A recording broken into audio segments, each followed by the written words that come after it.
You are a winner. Stand tall, be proud in the face of doubt. You shout it loud. Feel the strength, let it in. With every step, you're gonna win.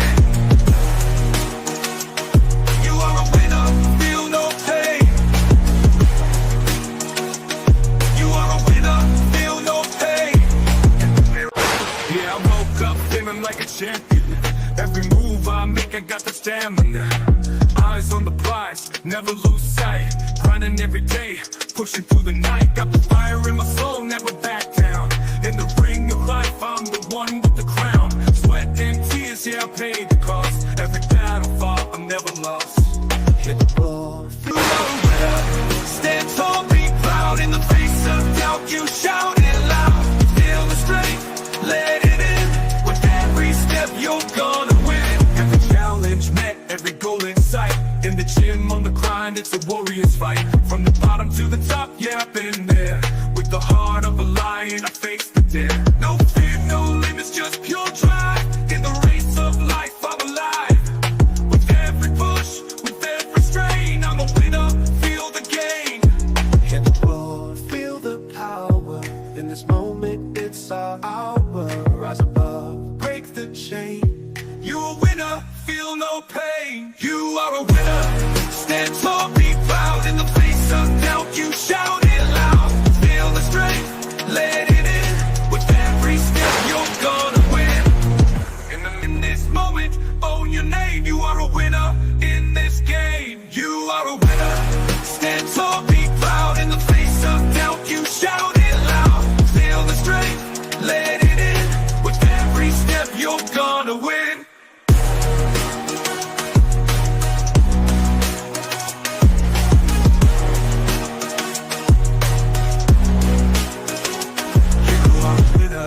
Stand tall in the gym, on the grind, it's a warrior's fight. From the bottom to the top, yeah, I've been there.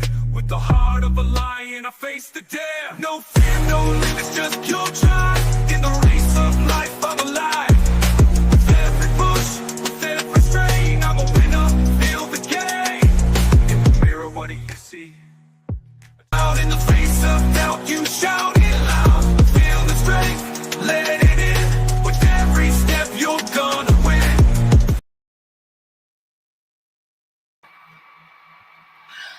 Hello, everybody. Welcome back again. Welcome back to BlueClouds Media YouTube channel, your trusted source for all comprehensive Chelsea FC. Yes, we are back again with another Chelsea FC news. So I'm your host as usual with my co-host Stephen G.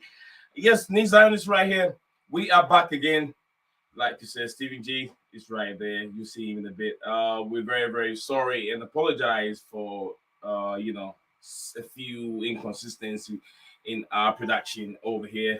I was a little bit sick, so I want to apologize before I start with everything. I'll just lay down my apology before I continue with today's stream or today's program. Yes, all our viewers and listeners that have been listening to us over the months, years, I want to say thank you very much for having that patience. And we are back again, all Chelsea faithful, and welcome back again to the stream. And today's program will be focusing on two critical developments impacting Chelsea's football club.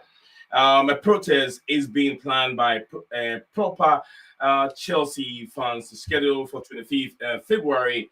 25th of February at the bridge, and calling all proper Chelsea fans all over the world to support this movement on the 25th February, like I said, 6 p.m. UK time. And also we'll be looking at Chelsea's transfer target as it's being set be available. And if you know who we're talking about, it will be Kelleher of Liverpool. A fee of 30 to 40 million is being laid out there that the player will be leaving, the 26-year-old player will be leaving Liverpool Football Club. Well, would you fancy to bring him to your football club?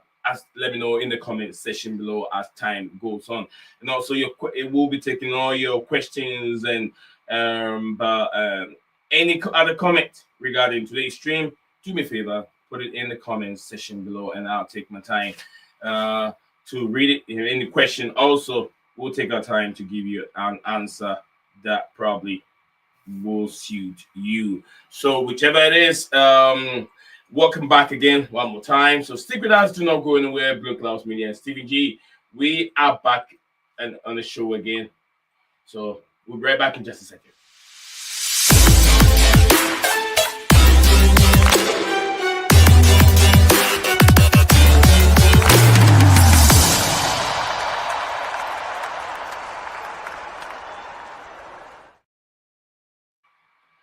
Welcome back again, folks. Stephen G, welcome back to the stream. How you doing, sir? Doing good. How about you? Doing wonderful. Another day with a bunch of news, and earlier on last week Friday, you know what went on. I don't want to get into it with all those. Chelsea's not making me happy, but one way or the other, we're still here discussing issues surrounding the football club, and I'm happy to have you on the show too.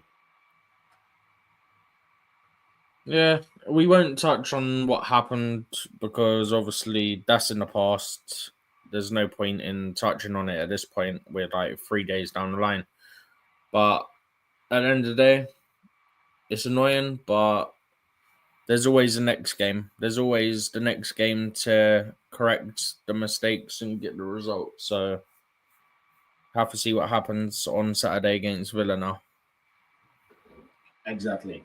All right. So whilst we're here live, the main concern of today's program, we're looking into the reason behind protests. What make people protest against the other? What's behind it? What's motivation? What are the people asking for? And what do they need? Do they usually get their answers from protesting? And how long does it take for whoever they're protesting against answers your question? That's what today's program is all about. We're looking at Chelsea planning a huge protest that will take on against, I think, Aston Villa. Our upcoming game against Aston Villa. No. Aston Villa's away on Saturday. So when protest will be on 25th, isn't it? Next Tuesday. Next Tuesday. Okay, I thought it would be during the game times. Next Tuesday, 25th, is the day that has been protest being scheduled to take place. But like I said, we're looking at the pros and cons on why a football club or why an individual or a group of people will protest, reason behind it. So we want to hear from you in the comment section below. I can see a few comments in there already. Very happy to have you guys on board again. I've seen Maya. Big up to you, Maya. It's been a while. I've been sick for a little bit, and after I recovered, I decided to do some upgrade improvement and work my way back to live stream again. So he says a big up to you. Hope you're all well, need speedy recovery. Thank you very much, my brother. Thank you very, very much. And we have the Normality Chelsea with Rally. Big up to you, Rally. I hope you're doing very well. Rally, I will send the link right to you. Steven, if you can, I don't think Steven can, can you send it to him? Or hold on a second. We'll put it in there. Riley, give me a second, okay? Give us a few minutes. We'll let you in. I forgot to send it directly, but we'll put it in the comment section here in a bit. Or maybe Stevie can send it over. But for you guys to come on and have your say regarding 25th protest that will be taking place at Stamford Bridge. Stamford Bridge. So we'll be looking at that. Stephen, protest as I have outlined everything. We got to look into the pros and cons of it. Why do people protest in the first place? Yeah. In this case specifically, people protesting because they want change within the ownership. Everyone has their different. I can't talk English today. Apparently, everyone has their own differing reasons for the protest, whether if they're going to attend, which look, I don't know if it will happen. I've seen us organize plenty of protests in the last few years, and then there's 5 people. So hopefully people show up. Look, there's no guarantee you'll get answers. At the end of the day, you're going there, you're protesting against the ownership. Hopefully if you have your head screwed on, it's specifically aimed at the Clear Lake guys, Egbali and Feliciano, and not Todd Bowley, because Todd Bowley isn't the guy making these decisions. It's Clear Lake. So if this was to happen, give me 2 seconds. Okay.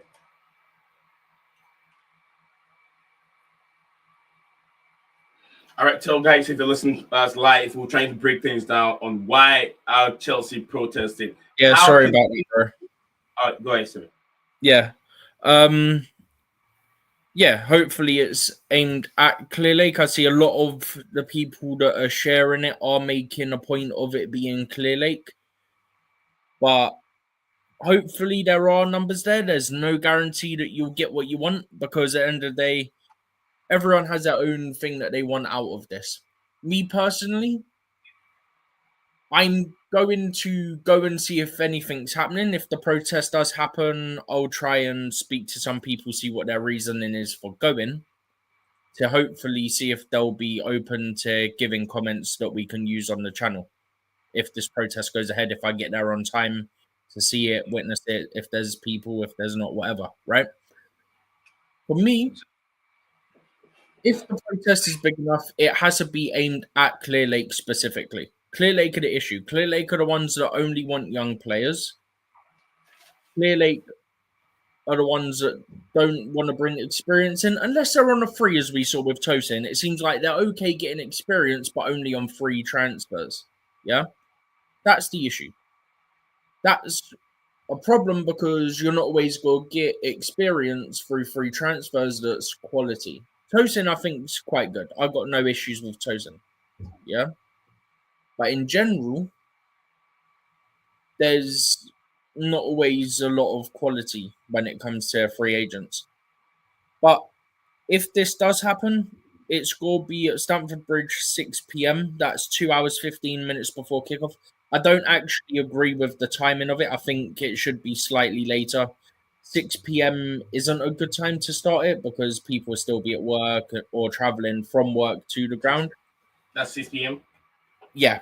Personally, for me, I would have started it, say, 7 o'clock. So you're just about an hour before kickoff. By that point, people are in and around the ground. You can make more of a point.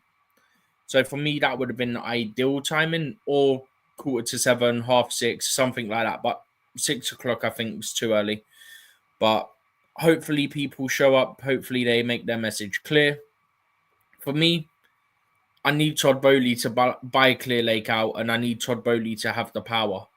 If he gets investors to come in again and back him, it needs to be him that has the final say on everything, and not the way that it's worked with Clear Lake, where Clear Lake have the control.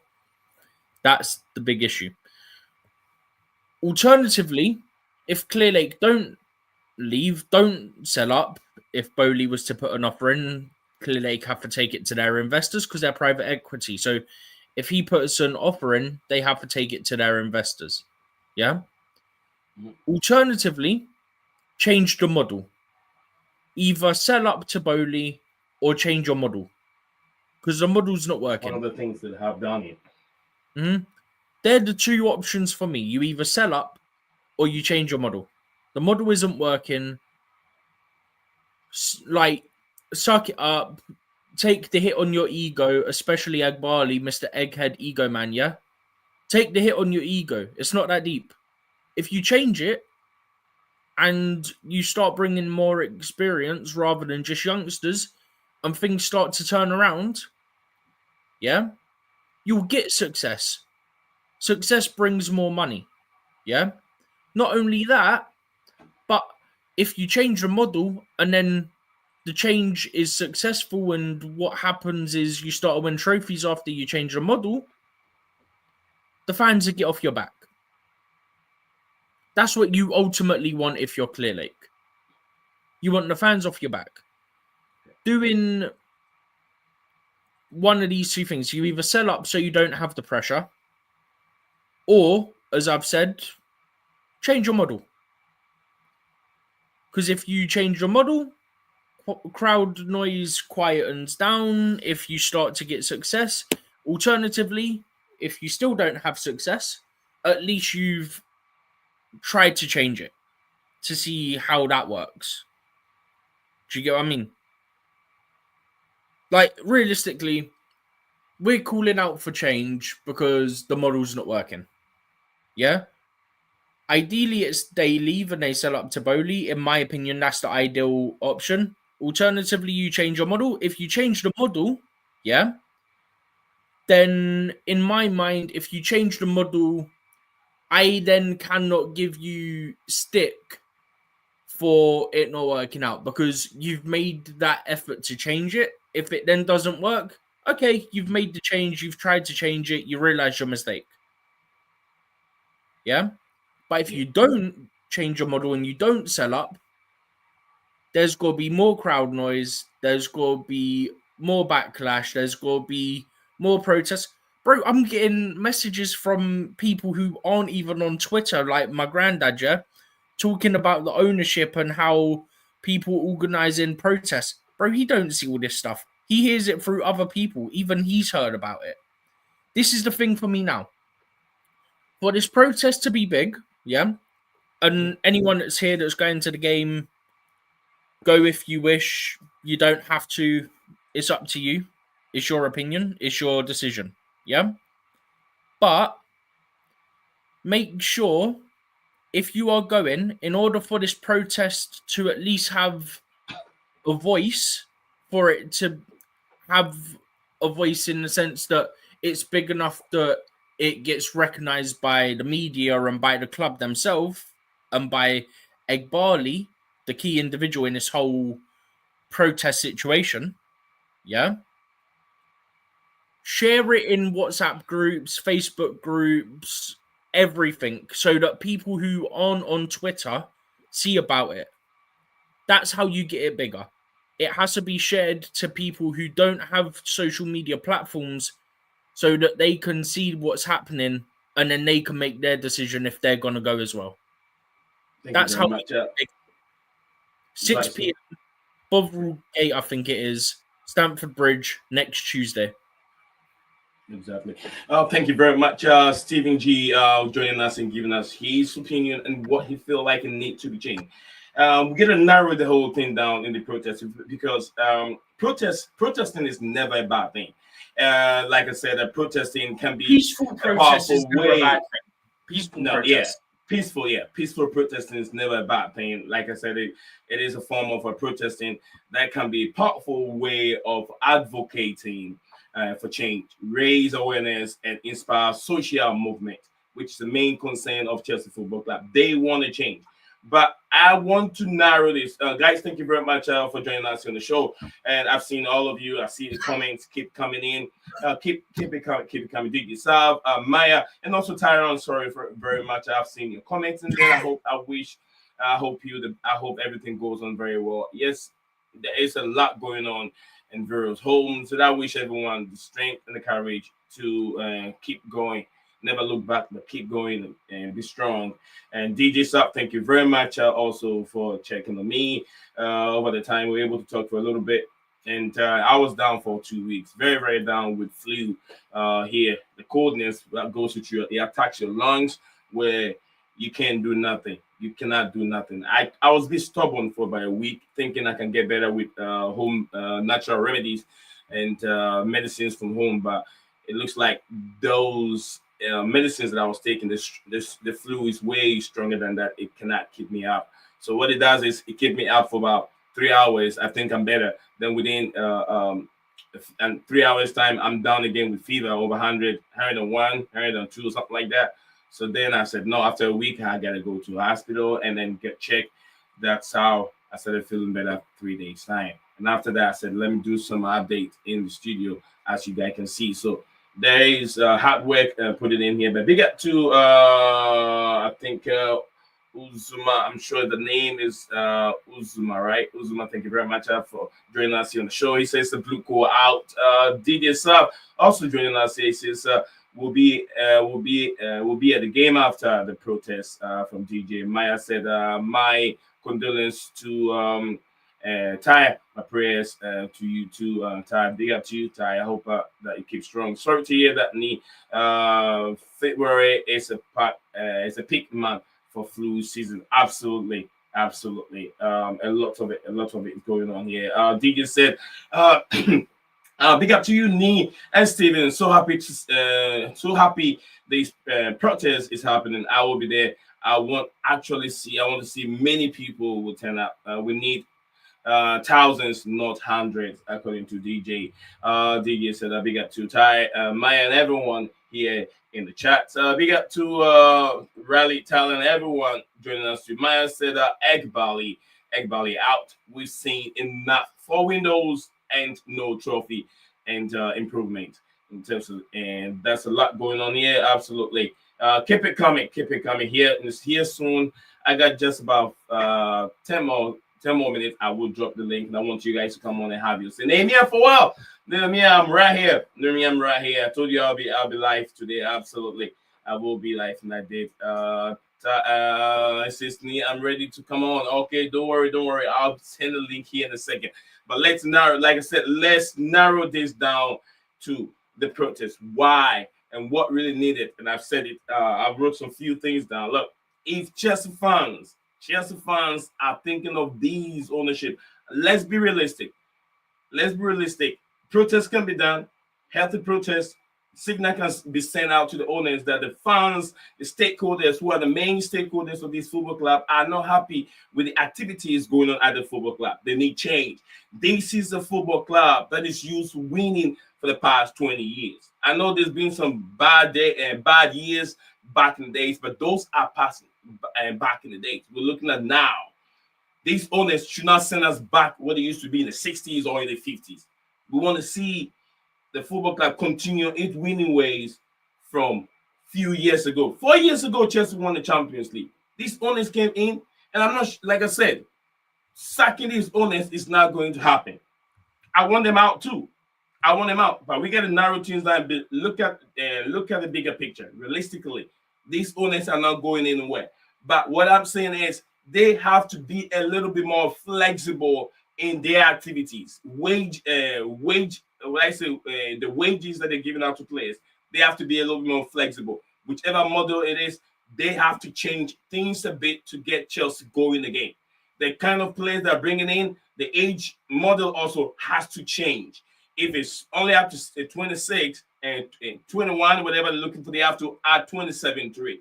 More experience in the game and also maturity have to set in, because from what they are doing is showing us that there's no way forward. And people have said it. Ferguson have also said it. Someone else said, I forgot the name, the main originated person who said that you cannot win the Premier League with young players or kids. What was that, Steven? Can't win anything with kids. You can't win anything with kids. That is it. And it's said you can never win anything in the Premier League with kids. It's never happened. You're playing in multiple competitions. Chelsea are out of the Carabao Cup. Chelsea are out of the FA Cup. Now it is very thin. It's going to be very difficult. And I'm standing there right now. I don't see Chelsea making top 4. I don't see it. You can twist it whatever you can. Yet, and the other day's Friday game shows us that we don't have enough. And who is to be blamed? Those two stooges are to be blamed. Yes, Molan, what's his name? What are those? What are their name? I can't remember their name. Molan Larry. Primarily it's Egg Barley. Yeah. I'm underneath them, the two people you're referring to, Winstanley and Stewart, because absolutely Molan Larry. Bro, it's so annoying. Fans, and I'm pretty sure I remember rightly, Maresca's mentioned about a striker as well. And then what do? I will just get you a 19-year-old kid from Saint Etienne instead. It's like I saw the quotes coming out. I think it was from Romano saying about how Chelsea are talking to Maresca about the summer and who to target. Yeah. Do you know what my reply was when I sent that to my friends? I went, Maresca, I want a goalkeeper, I want a striker, winger, midfielder. Yeah? Right. Sporting directors. So you want us to sign a 10-year-old striker from Azerbaijan? What It's was you gonna true. do? No, I'm mocking it. I'm mocking it. Oh, okay. If you look at the That's what I players, said. the experienced players that they even think that they have experience during Roman Abramovich era, those experienced players that they brought in would not even be in the first team. Those experienced players that we have now, Tosin is one of them. Maybe Fofana is also one of them. Those players will not even make Roman Abramovich era. It will not be in the starting 11. So that shows you how poor the sporting directors have run this football club. And Biedad Igor Bali has run this football club. Egghead. Yeah, has run this football club. So guys, I've sent a link. I'm gonna pin it so you wouldn't struggle finding it. So, like I said, wherever you are watching us from, don't forget to make a point. You can also share our link. We're streaming live on two platforms at the same time, X and YouTube. And also, like I said, the link is there, and we already got interesting, wonderful people joining the stream already. Like who can wait to join us here, and also a DJ also couldn't wait to join the stream. So yeah, like I said, we keep things going. All right, let's go. We have DJ, we have Tyler in here. Welcome back to the stream, guys. Welcome back. Yeah, big up, guys. Big up, Nee. Glad to see you're better, bro. Big up to you, Stephen, as well. And big up to Riley. Big up, Everyone in guys. the comments, smash the like and subscribe. Big up to you, Nee. How are you feeling after last week? I was a very bad loser. I couldn't even finish the game. After 60th minute, I said I'm done. I just turned the TV off, just go and relax. No, Nee. I think he means why you were off. Nee, you was ill. You were poorly. Yeah. You see, don't say it, because there's still a little bit of the You've cough in triggered there. the cough now. Yeah, there's still a little bit of the cough in there, so I try to be a little bit down. Else, if I I yell too much, it's gonna come out. So still, Good job we're not watching the game today, then, isn't it? Yeah. But thank you very much for you guys caring, and everyone that really shows so much care and action of me. I'm doing well. Thank you very much. Let me go. Let me start from Tyler. I know you've heard about the protests. Let me know what your concerns are, and are you in for it? I'm all in for protests, of course, but the concern is if it starts when people are still in work, how are they going to get to the ground before the game? You've got to look at balancing work and the time for the protest. I'm all in for the 7 o'clock shift on the show go, but seriously, 6:15. What is going on with them lot? They need to change from 6 until 7 so people can get to the ground on time and after they finish work. This is what I was saying as well. It was started by someone. So I don't know if people are aware of how it started. Essentially, someone who has about 7 followers said, look, none of the big accounts are doing anything, so I'm going to be the one that starts it. The only issue I have with it is you've put it for 6 p.m. If you put it for 6:45, 7 o'clock, where you're about an hour and a half before the game, no issues, because then people are in the area and people are there. So you've got the crowd there and you can draw more people in. Because if people getting past and they might not have heard about it and there's, say, a big group of people, you can say to them, look, are you against Clear Lake, whatever, come join us. Make your voice heard. And then it can work like that. That's my only issue with it, is that it's 6 p.m., as I mentioned before, as Riley's just said as well. But other than that, the whole reasoning for it, I've got no issues, just the time. Thank you very much, Stephen.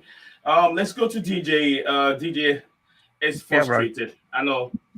If DJ, welcome back again, DJ. Thank you, bro. Thanks for having me on. I know you. I wouldn't even ask you if you're in for these protests. I know what your answer is going to be, but yeah. What's your main concern with the protests? Well, I think we've already lit it on. I think it's the timing, because I know I won't work that day, but I obviously will be finishing on time to get to the game. But I will obviously try my best. I might not manage to I might not be able to get the protest dead on time, but I'll definitely be there for it. And hopefully there'll be a lot more coming down. But yeah, it is a bit of an awkward situation starting at that time because it's still a working day. I'll be honest with you guys, it'd probably have been better to do it this week. Bear in mind all the school kids on half term this week, it'd probably been easier to do it this week. But obviously they've done it for next week when all the kids are back here in the UK. That is, all the kids off on half term week. So it'd probably been better to have done it maybe this week because all the parents would have been off. Would have given a chance to a lot of people to get down to that early and sort it out. But unfortunately, they've arranged it for 6 o'clock. I mean, I finish work myself at 5, so by the time I go down there and whatever, it'll be a bit of a, what do you call it for me? But I'm still going to I'm still going to get down there no matter what. So yeah, but yeah, it's finally been done. I'm just happy. I'm just happy it's been done. I really am finally happy, But all I want to see happen now, guys, is that, like I said, we need to turn up there not just in hundreds but thousands, because there's no point it starting at 6 and hardly no one turns up there, because it's going to make everyone look stupid. So I'm just hoping it all proceeds through as normal, and hopefully we'll get something out of it that day, because it's just going to be one of many. Let's put it this way: it's going to be one of many protests, and I do believe it will start against Aston Villa next weekend as well. No, over the Villa's weekend. away. Villa's away. No, it's away. No, but from the away crowd, it's going to be the old singing of Roman Abramovich starting blue To colour. be fair, It's all they gonna be started starting from about there. Clear Lake specifically the other Yeah. day, didn't they? I think Yeah. It was I against think I Brighton. saw wasn't it? somewhere they were singing we don't care about Clear Lake, they don't Yeah. care about us. Yeah. And if you saw the game against Brighton, you guys watched the game. They were like, Yeah, that's when it was yeah. So basically, it's gonna be in the Villa game again. There'll be more of this happening, and then obviously against the home match against Southampton. Mhm. So yeah, I'm all for it, Nee. About time too, as I said. I've been saying this for a long time, and let's see what happens from it all. But it's going to be the first of many. Let's put it that way. Big up to you, Robert. Thank you very much for joining us on the show, and everyone here. Maya said at least 200 people. If they can make it, I'll be very happy. I want more than 200 people. It should be at least 1,000 people. DJ, this is why it needs to be shared around stuff like WhatsApp groups as well, because, like I said, look, my granddad obviously is older. He's not on social media, but I think even he's seen stuff about it because people have shared it with him. That's how you get it around that it's happening, because not everyone's on social media. Even if you're not of an older generation, you're of a younger generation, still not everyone is going to be on X and all that. So it needs someone needs to put it on Instagram. People need to start putting it in WhatsApp groups, and that's how you spread the word. From that point, that's where you get the big numbers coming out for it. That's what would have happened with the Super League protest. To be fair, the Super League was everybody. You had non-league fans, you had League 2, League 1, Championship, Premier League club fans, all down at Stamford Bridge, because the message needed to come across that this can't happen. This is going to ruin football. But in this one, it's just Chelsea fans. We need to make sure that it's heard about and make sure that the message is clear and that it's peaceful. If this happens, it has to be peaceful, and the messaging has to be very clear on what we want to happen out of the protest. Thank you very much. Question back to you, DJ. I know there's been a lot of concern regarding the football club and then the fans. We have to narrow things down. Realistically, like I said, getting rid of these new the owners and bringing back the new owners is not going to happen. Yeah. So, in your perspective, what do you think that these owners have to change to make Chelsea or the fans to be able to get their club back again what it used to be? If you have to narrow things down. For me personally, they always say, there's an old saying, in order to stop being bitten by the snake, you need to cut off its head, right? Exactly. And I'm not saying you should be doing anything like that. Go and cut the person's head off. No, nothing like that. My thing is basically they need to either change the model and get this stupid kiddie thing out of their books and make us go back up to where we need to go. If they don't want to do that, then what will happen is the other thing for me is when Stanley and Stewart need to go. Okay, they need to be the first to get out this club. For me personally, right? They need to. And the other thing I'll also say, when people say it won't hurt these people, and a lot of people seem to have this narrative that protests don't mean nothing. I'm sorry, people that actually been around been around football for many, many years, right, would know protests have helped a lot away. I mean, it stopped the Super League from happening when everyone had a voice, and it stopped the Super League when everyone came together. So they do happen. The other thing you got to remember is the people who we're dealing with here. See, these guys deal with a lot of assets and businesses, right? And what will happen for them is that when you protest against people like this, that will hurt their image. And what will basically happen to their image is people that are actually investing in them, or their assets will start having cold feet about coming. Will have cold feet about starting to get out of them. They'll start to want to leave them because it's just doing that. They know their reputation is on the block basically. Yeah, by this, and they have to go by it all because, like you said, Todd Bowley, when he first came in, everyone was thinking about Todd Bowley. I know Stephen's hit this on the thing as well. We saw what this guy was doing with his sport franchises in America, right? Yeah. But obviously since these other idiots have come on board, right? Yeah, they've gone down a completely different avenue. Now, what's got to me, obviously, is this whole thing with Todd Bowley and the seat situation. He's on top of this Vivid Seats thing, right? Which has not helped him at all in all this as well, which is another reason why fans are coming at Todd Bowley as well. Clear because of that as well. Mate. Clear Lake briefing. Yeah. They know the pressure's on them. Yeah. And basically, they need to get. They really need to, because as I said, this is going to be one of many, mate. Because as I said, if you tarnish their image, bro, right, they ain't going to look good for them. And this is why I said this is why the process I think will work. And when people say it don't work, and I know there's a lot of platforms out there that don't seem to think that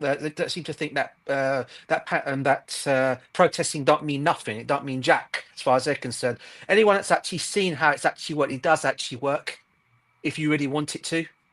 And especially with these kind of people that are involved, that who owns our club, it's going to hurt them even the most because of who they are. Huh? Considering club is also looking for top sponsorship, and the fans who are the main stakeholders of this football club are not happy with the dealings or the way the people are running the football club. They don't want to associate themselves into that football club, so it hurts the owners. It does, bro. It raised an alarmment. It raised a lot of concern on what is going on. So definitely, like DJ said, it does. Protest really helped. That's why Jim Ratcliffe was able to join Manchester United, because of United fans have been protesting each and every year, like 2 times a year.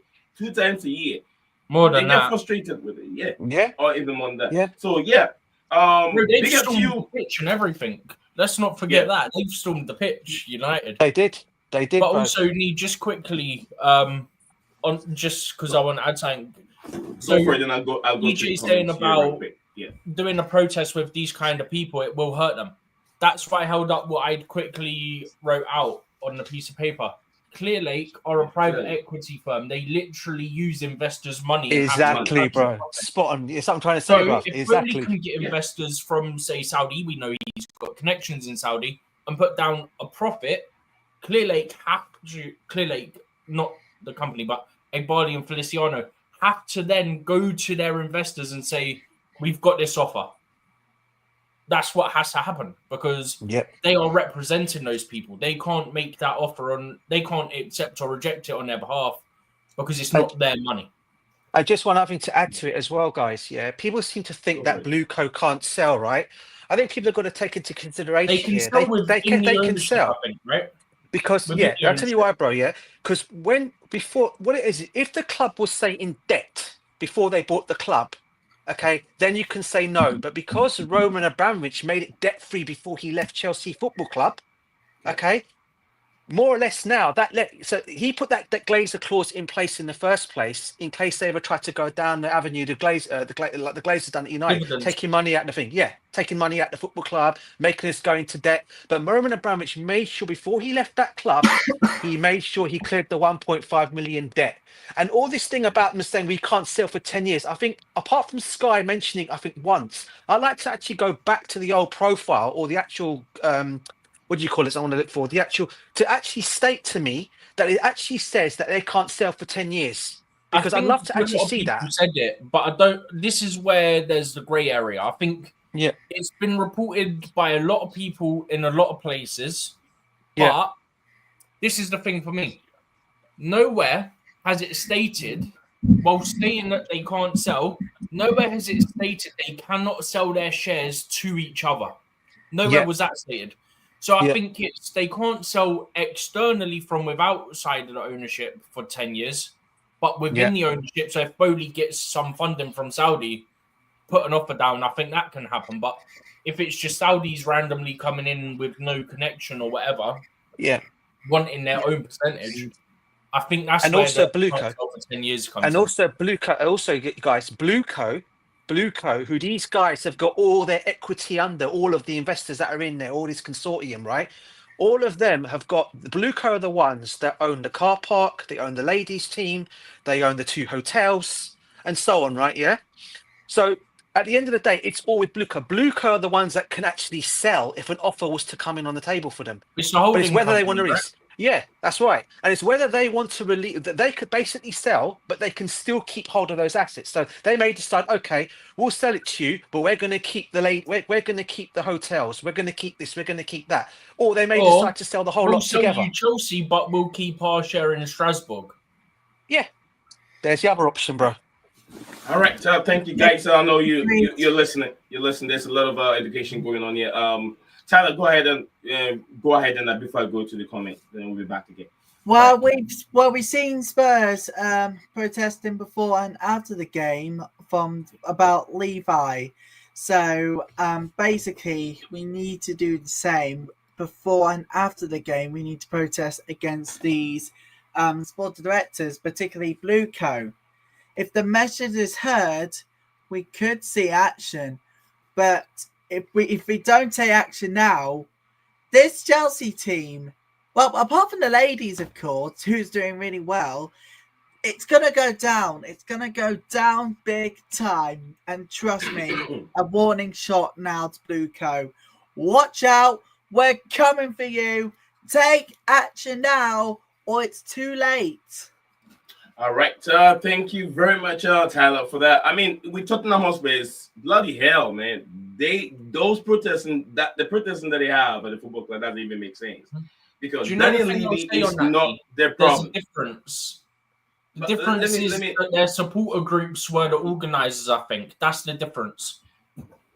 Okay, but what I'm trying to say is their protesting doesn't make sense. Get Daniel Levy out of the football club doesn't really make sense. Premier League right now, the most successful club owner is Daniel Levy. In terms of money, bringing it to the football club, finances, he's number one. But where they've gone short is the football aspect of it. It's where they've run short.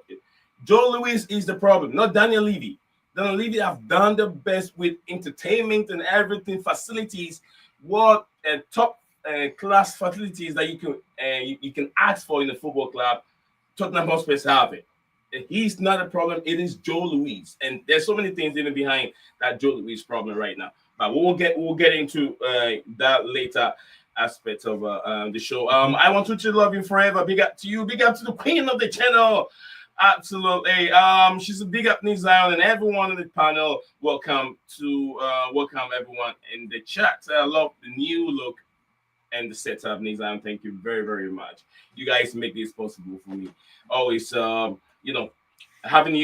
you guys in the show always motivates me to do something new and also be here all the time is because of you. Motivation that you guys support the channel each and every day. Maya said a big up.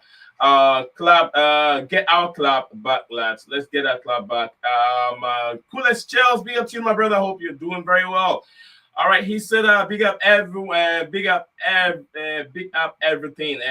Okay, get rid of the sporting directors. They need to go. They are not good enough, according to Maya Courtney. Big up to you, Courtney, in the studio. Big up everyone in there. Big up to you, Courtney. I hope you're doing well.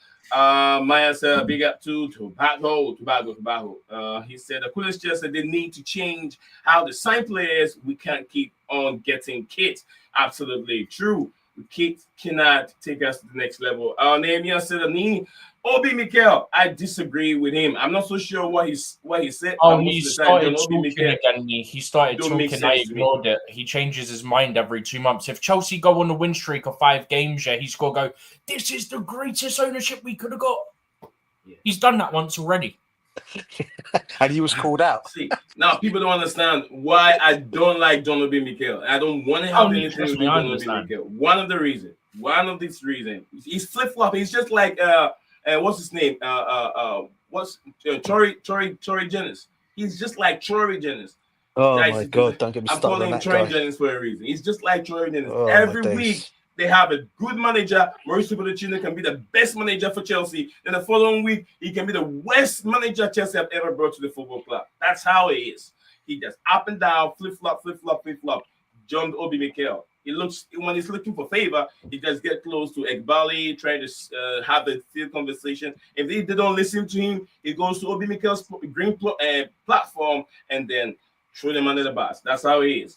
We go on the coolest just right. Maya the rapper. Absolutely. Coolest just right. More coming from you guys. Drop it. Mikel is two-faced. I don't care. Two-faced in Dubia is a guy, my guy, man. Back in the days. Yeah, Blue Core in changed the model. Absolutely from coolest chess. Blue Core out according to Nehemiah. Yeah. Regarding, we'll talk about either if it is realistic for Chelsea to get top 4. To me, I've ruled Chelsea out of top 4. I had them in my top 3, but from how things are going, Nicholas Jackson is out. No other striker. We can't rely on McGee alone the rest of the season. It's not. Nkunku looks like he doesn't want to be here. He doesn't even. Enzo Maresca hasn't really put that kind of strength in Nkunku for him to have that kind of courage to lead the team now. He looks lost. Nkunku looks lost. Looks like he was playing in part of the game. He wants out. He wants out, bro. 100% he wants out. Bro, do you not annoyed me the other day, yeah? In the FA Cup game, he was in on goal. Just smack it. Instead, he flicks it to Palmer on a stupid angle and expects him to score. What are we doing? Yeah, he's hiding. He's hiding away. He's hiding. That's what they tell strikers do when they're low in confidence. They hide by passing the ball instead of taking responsibility. Rich Moneymaker said, big up to legends. We need to hit the sporting directors big time in the protest. Yes, absolutely. That should be the main main idea. Igbali out from Nehemiah. With Sterling and Stewart also the same thing. Keep it coming. The Rich Money, the coach job is online. Tell DJ, everyone hit the like button and subscribe to BlueClouds Media YouTube channel. More to come from us. If we sack Enzo Maresca, our next coach is Thomas Frank, or is it Thomas Frank or McKenna? No, we'll end up doing a manager's swap here. We'll end up probably getting Man United's coach coming to us because I think his job's on the line at United at the moment as well. No, you know what we'll do? We'll do a intense search for a new manager, and then we'll come up with some random name that wasn't involved. Do you know what, guys? Do you know if Maresca was to say just go this minute now? I'm not saying I don't want him to go. Let's just get one thing straight. I don't want him to go. People are saying who you can go and get out there to come in. Go and bring me Xavi. Go and get me Xavi in to finish the rest of this team off for the rest of the season. He'll do an excellent job. Guarantee, mate. Xavi, but they'll never do that. Thank you very much, DJ. I want you to love you forever. Thank you very much. Courtney said the coolest just okay. This individual comments back and forth. We need to hear the sporting directors and Tariq Valley will change the model from Rich Moneymaker. Thank you very much. I want you to love you forever. So if you're new here, please like, comment, and share to keep up on the latest sports news. So don't forget to subscribe to the channel. If you don't have to be a Chelsea fan to join the platform. Absolutely right. They turn us into a Fulham. No, right from I've got to agree with that statement. Well, the men's side of it, the women's side of it. Naomi Goma, Kira Walsh in the same January transfer window period. Yet they won again. That's 22. That's still unbeaten in all competition this season. The only light shining, but for the men's team, they don't know about this. We have the legend of Paul Green, and they're going to need to take this crow aboard. If you are asked to join Chelsea and you do that without hesitating, then you are of service to us. Which part of "are you of service to us" does not apply to the men's team? They only apply it to the ladies. Where does it not apply on the men's team in the current position? with these owners. This is terrible as hell. This is terrible. I'm absolutely done with these owners. What's going on with us? I mean, there's wins on the bounce to do, but now I'm thinking 16 points. 16 points away from the top. I am done with these. I mean, 23 wins, 1 draw, 24 games in charge of all competitions, our ladies. I'm loving how they're doing it. But the men's team, they can't do anything right. I'm sorry, but Enzo Maresca is turning into the next Amarin here at this point in time because of the form. Look at the past forms in the past few games, and you'll see why Maresca could be the next Amarin if he's not careful. I mean, like I said, the season started very well. Big up to you, JC. JC, big up JC. Big up, bro. Big up JC. Joining us here. Says hello, DJ. Hello, everyone. How are you all doing today? We're doing wonderful. We need to hit the sports directors because they guide Egbali, according to Rachel Maker. Big up to my good friend here, Ruben.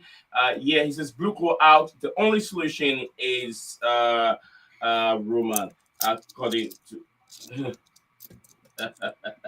absolutely emotional damage going on in the football club. I don't care how they make the money, but as a footballer, as a football fan, bring up trophies, expensive football, and quality players from Maya. Thank you very much. This is a tap on Amarim. I guarantee he will jump to it. Amarim, to be honest with you, he has good players there. He's supposed to get them playing.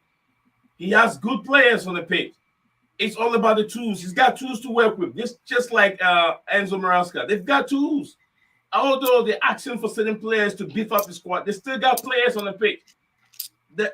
For a team to start playing well, you need the manager to psych them up. Clearly can do that. The sporting directors can't do that either. That's why I caution I put some of the blame on the manager himself. I'm not ruling him out. He's part of the problem. He has to get the players to start playing football, no matter how bad it is. He hasn't got all these players, but the players have to give some results. What we're seeing now is there's no motivation on the pitch. Players' heads are down as soon as they concede 1 goal against Brighton. No goal, no shot on target. No shot on target from Chelsea. Apart from the Nkuku shot, bro. That was the last one at the very end. Remember the Nkuku one that was saved? I think it was saved towards the end. The one shot only that was. They said DJ said JC said DJ Amaron is ready right now. Go get him. Courtney said he's doing West at this moment. All right, so let's get it. The panel going. Let's get the panel going. JC, big up to you. Says no, bro. United players are washed. That's a bad team, and players think they are messy. They're not. But Amarim got to at least get some results. Amarim needs to get some results. It's too bad right now with Manchester United. But let's go. We gotta keep it going now. Steven, Ryan, is DJ. We've narrowed things down. DJ have given us what he think that has to be changed. I've talked about flexibility in terms of wages. I've also talked about flexibility in terms of the ages also that the players in the sporting directors have to bring in. The model need to change a bit. Look, if you're thinking about these owners leaving, to me, I say it's not going to happen. It's never going to happen now. But things have to change. Let me hear from DJ again. Tyler, Riley, you want to add anything to it? No. Regarding the model, what do you want to say regarding the model? Well, let me start by saying wages and the ages of it. Let's start off with the wages. I don't know about you, but whether there's been high wages, there's not enough to get double. Look at the wages over the past few seasons at Chelsea. It has risen, and with higher wages comes, listen to this, without any chance of getting experienced players.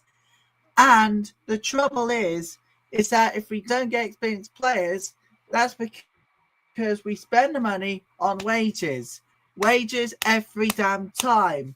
No way that can work in this football club.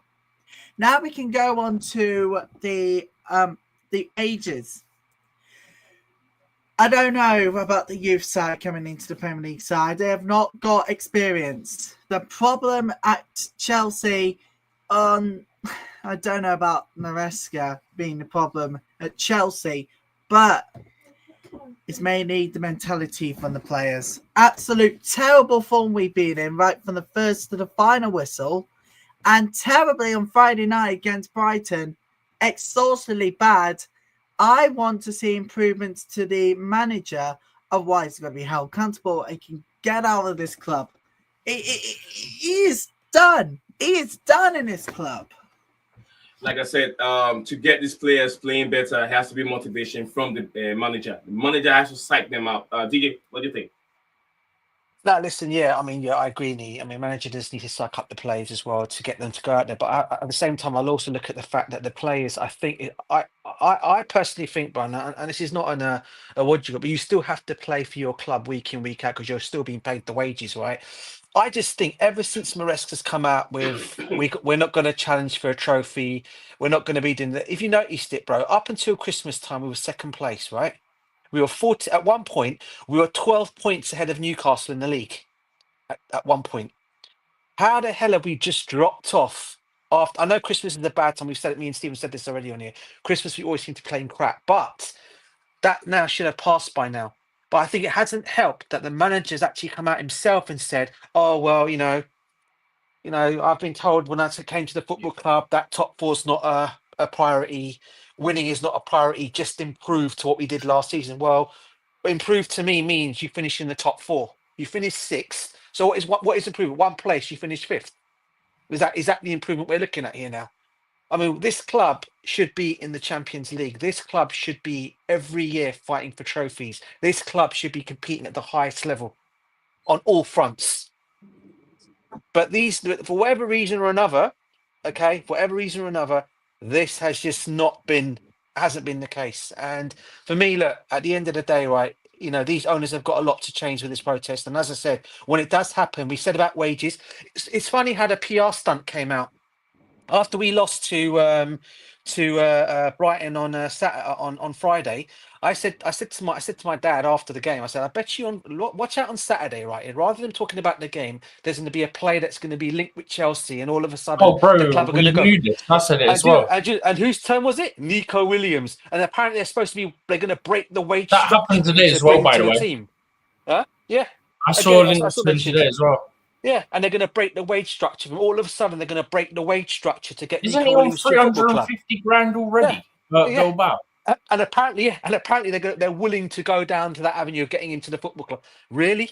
For God, is that really what they're going to do? Nico Williams. Do you know what I'm saying, bro? Exactly.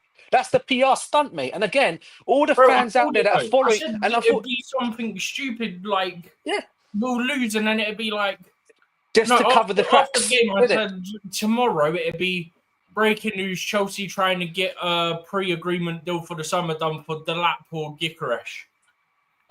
That actually happened the previous week as well. Exactly, bro. We lost exactly. With Delap and Gyökeres. I'm like, okay, how about you do it when the transfer window's open? About 6 months ago. Yeah. Again, it's more PR rubbish, and unfortunately, there's some fans out there that are believing, "Oh, we're going to get Nico Williams." No, we're not. Not that kind of wages. We're not. Fine by me. Do you know what I'm saying? Yeah, exactly. I'm just saying, bro. This is what I just use it as an example. You said you were right. Gyökeres was the other one. Liam Delap, another one. Sesko, another one. I saw even Osimhen being brought into the picture again. I'm thinking, oh my god, what are we doing here? Mikel. That's what I'm trying to say. On the manager thing quickly, just quick on the manager thing. Go ahead. I don't think it's necessarily from what he said in the media, because I'm pretty certain that. Yeah. Well, she's saying publicly like we're not going to the league. I'm pretty certain to the he must tell him privately. He's going, we can win the league. Why can't we? So if anything, not give him that much. The players are seen in the media and gone, I'm on holiday, mate. I'm just going to sit back and relax. That's on them. Because if the manager's saying that publicly, I'm pretty certain he's not saying privately, because you don't give everything away. So if you're saying it publicly, I'm pretty certain privately he's going, we can win the league. I think we were only 4 points behind Liverpool. With Yeah, 4 points that's behind right, bruv. Liverpool, we can win this. That's what I'm saying. And I said it But already, bro, as publicly, well. he's trying to take the pressure off. I said it at the time. He's trying to take the pressure off the players in the media eye Yeah, because the media title race. So yeah. he's trying to take that pressure off, and then the players have taken it Uh, too far, and the players have allowed themselves to get into a relaxed state because Yeah. And this is why I'm not no saying matter it's what all on he's Maresca. saying, This is no why I matter said what it's not he's all on him. saying privately to them, if they see that in the Yeah. media, they've then gone, do you know what? That's probably what he actually believes. I don't think it is personally, but that's probably how some of them think. You're right, bro. And I tell you what, this is why I said it to you, Nee. This is why I don't think it's all on Maresca. And you said about motivating the place. Yeah, he has to do it, but I don't He's the think it's all smallest on part him. of our issues, DJ. Yeah, I think he is the small. He is out of everyone. He is the smallest issue. It's the sporting directors and the ownership, right? I said this. Right, they are the main problems. They are the cancer in this football club that are causing this problem. No one else. They're the main ones. But as I said though, even the sporting directors, Nee, they're puppets on a string. Yeah, they have to. As much as I want these guys out, I will also say at the same time they have to listen to what's above them as well. So what they're then doing is they're passing that same old nonsense on to Maresca as well. So you can't, as much as I want them gone and I want them out, I also say it comes from the very top. It's the ownership from the very top. And this is what I've been trying to say all along. And it's all about saying these owners need to prove me wrong. And at the moment, they're doing nothing of the kind. All they're doing is making things worse out there. And this vivid seats thing that not many people want to mention, everyone's giving Todd Bowley the big up thing, right? This guy has still been on board of part of this vivid seats thing, right? He was still on board with it. Okay, what he was doing. And that's now knocked his reputation as well, bruv. You know what? No. Hear me out on this. I've seen on some websites. Steven, let me give me a second. Because it's on this, right? I'll wrap it up and then I'll go to 30 seconds. Yeah, 30 seconds. Go for it, bruv. Okay. This vivid seat thing, it's not the club selling them because there's tickets on there from Premier League games later in the season. There's some from, I think it's the last few games of the season, which means it's season ticket holders that are selling them. Yeah. So it's not the club. So people can go, oh, Bowley's selling them and this, that, and other. Well, if tickets aren't on sale, yeah, and it even tells you the exact seat, apparently. It tells you the exact block, the exact seat, the exact stand. So how can that happen unless you're a season ticket holder? Someone explain that. That's a valid point. That's a valid point. I mean, it's very very. Clearly PR. I said it earlier, and I'm going to keep saying it because it's all it is. They see the pressure on them, so they're going, Todd, we've got to put it all on you, mate. Interesting. Yeah, well. And Tyler, make it snappy so I can go through the comments real quick. Let me acknowledge. All right, Enzo Maresca's job at Chelsea, according to the Mirror, is reportedly safe for the time being, despite the Italian command coming under fire following just 3 wins in the last 10 Premier League games. Unacceptable from this manager. What is he doing? There's no project in this men's team. Why can't Sonia Bompasser for the lady show the lads how to win games? It will make sense. Get back to the ways, and then the project would be changed for next season. Restart everything in the summer. It can make totally sense, you know. I understand what you're saying, Tyler, but you have to know that they definitely have to back their manager if indeed they want to continue with the project. That's the only way they give him 5-year contract at the football club. Thank you very much. Sorry for that. Thank you very much. Rich Moneymaker said, I'm losing my patience with this coach, with the coach mentality, saying it's okay not to finish in top 4 this season. It's a lot of bullshit because our target was top 4 this season, according to a Rich Moneymaker. Maya Samaranska must be held accountable. Especially the players as well. I'll say, like I said, Maraska is he's least part of the problem, but definitely he's also part of it. He is also part of it. Chelsea perspective. Big up to Matt Man in the building. It's been a while, brother. I hope you're doing very, very well. He said hashtag Steven, DJ, and big up to everyone in there. Hashtag everyone out right now. He said Chelsea perspective said, in my opinion, Maraska is the least of our problems, and I will leave it here as it is. Big up to you, Maya Big up to you, coach. From him, from Maya. Also, Maya said, big up to you, Maya said, Maresca, let Viega and Felix go. Look, they are balling right now, and they have prospective football clubs where they are at this moment. DJ, everything isn't a PR. In my opinion, those are content creators exploiting the vulnerability of Chelsea fan, according to him. And big up to Andrew, big up to Andrew with a $5 super chat over here. Thank you very much, Andrew. He said Thomas Tuchel gone, Mason Mount gone, Conor Gallagher gone. Never forget, we only hype Viega and Felix because we have no other options on the bench. But that's where I like Vega. Tuchel's the only one there that's an issue for me. Tuchel and Felix are the only issues. We shouldn't have got Felix. Shouldn't let Tuchel go. See, this is the reason why I also put a little bit of a problem on Enzo Maresca. You know your problems already. Why do you allow whoever is telling you to let some of these players go? Although Viega's situation, we understand. Your defense is thin. Your midfield is thin. This guy is playing the left-hand side for AC Milan. Whenever he gets on the pitch, his involvement, his productivity is very, very high. So why did Enzo Maresca couldn't get Joao Felix to play for Chelsea or have a huge impact for Chelsea? He said he can play with two number 10, which I don't understand. You say that, but he did play Felix on the left in every start he's had in the Premier League. He's played him off the left, and he did nothing. I mean, but let's be real here. That's not really his position off the left, though, bro. We all know Joao Felix's position. I know what you're saying, bro. I know what you're saying, but that is not his position, though, Stephen. You know that. I'm not saying it is. But people go, "Oh, he's playing off the left for AC Milan. Why didn't Maresca do it?" Maresca literally did it. Yeah. That's my whole thing. You can't go with Maresca. Know. Why didn't he play him on the left? Because it's happening at AC Milan. It's working at AC Milan. When Maresca literally in the 3 or 4 starts he gave Felix in the Prem started him on the left every time.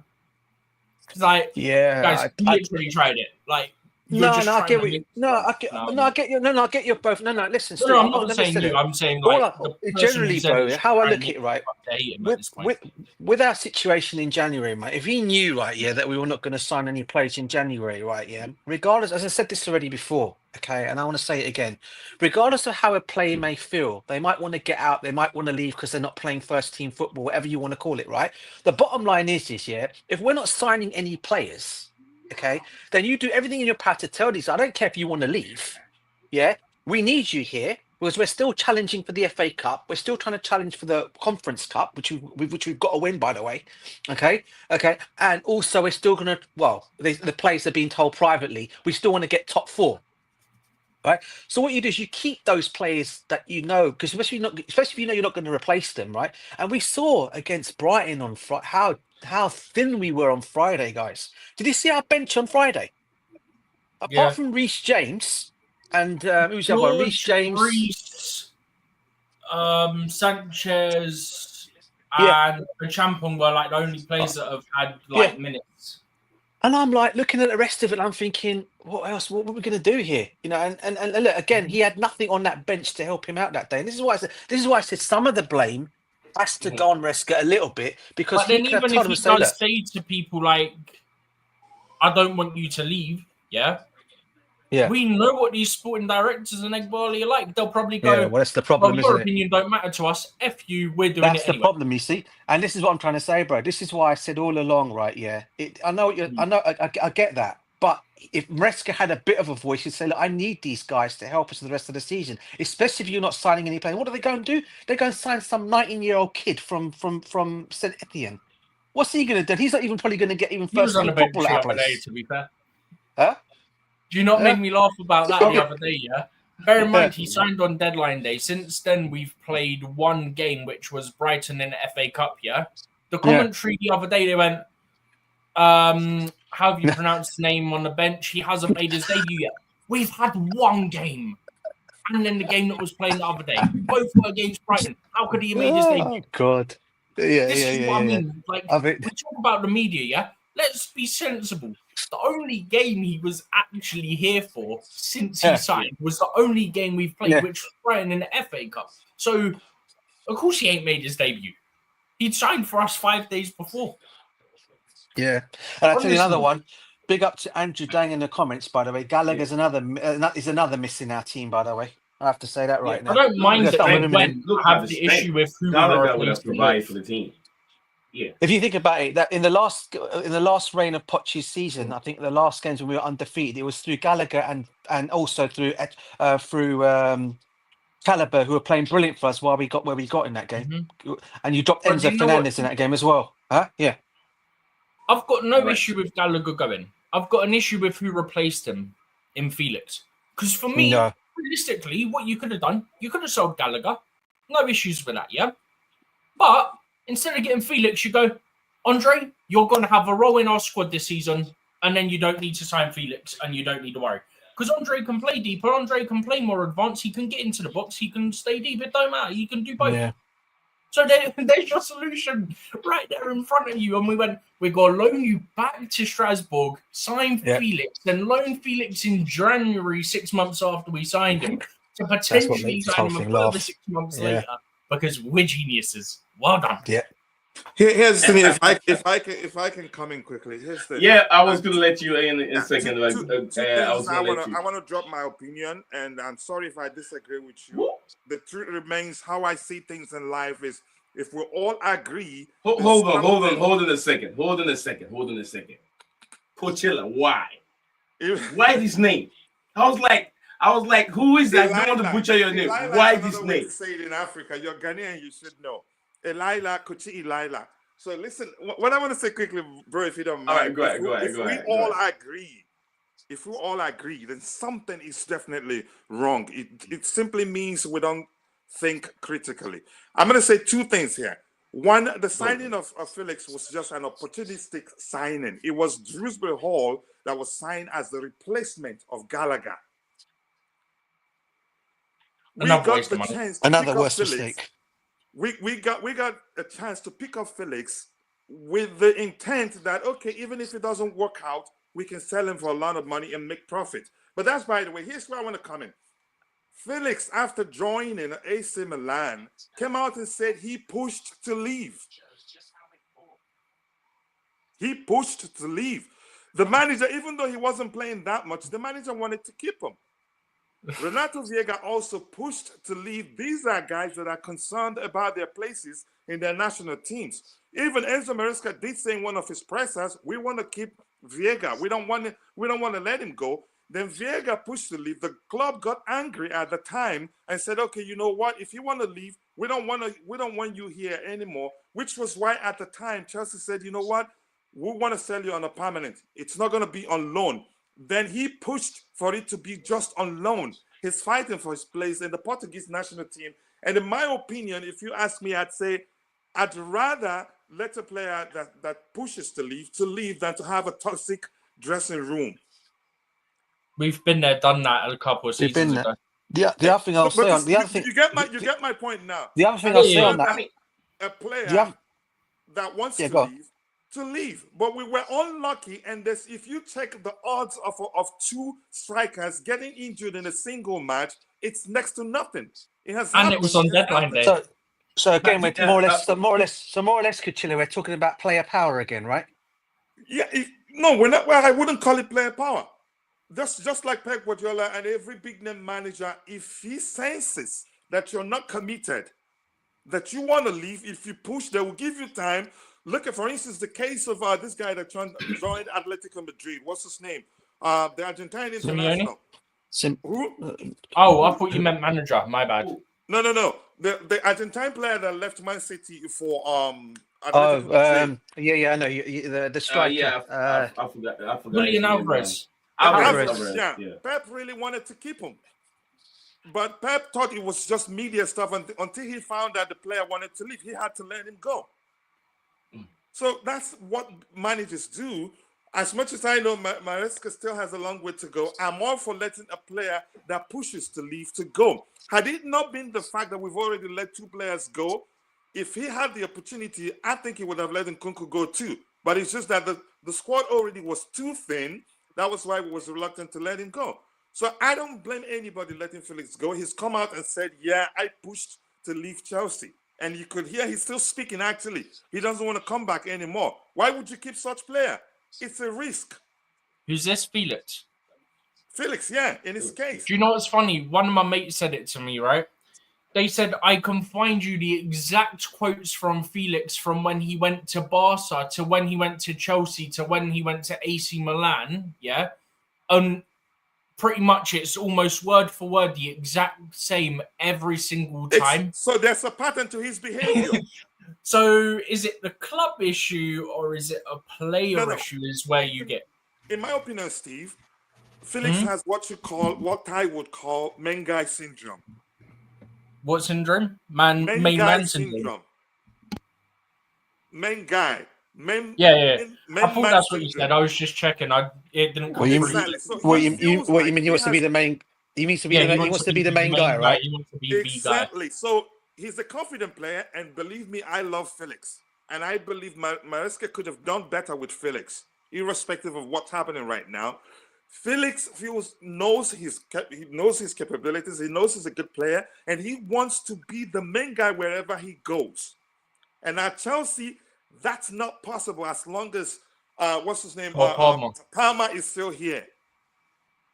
But had he been patient, I still believe that the manager in time will find a way to accommodate him and Palmer in the same team, just like the case of when we were thinking that's it for Enzo Fernandez, not understanding that the manager at the time was just concerned about our defensive issues and wanted two more defensively minded sixties to help cover up the issues we're having. So Chelsea's issue is complex. I'm going to stop here. I don't want to, you could say, be the only one talking until Neil asks another question, but I just want to come in there and let my opinion known. I'd rather let a player that doesn't want to stay, especially if they push to leave. Because sometimes a player, like in the case of Nkunku, he didn't really push to leave. But because based on his body language, if we had enough players in the squad, I think the manager would have said, yeah, you have to leave, because Nkunku has gotten opportunities and actually didn't look like he wants to be here. I'm going to ask you this, considering what is going on right now with Chelsea's defense, and from what I've read, from what I know, that Renato Viega exiting or going on loan, he requested if he can be playing as a centre-back. And if Enzo Maresca was that smart, considering what is going on right now in his defense, with Fofana out for a period of time, there's uncertain partnership between within Tulsi and what's his name, Badishia, not Badishia, Chaloba, and even Cowell. There's so a lot of problem over there. Don't you think that he could have get something out of Viega playing as a centre back?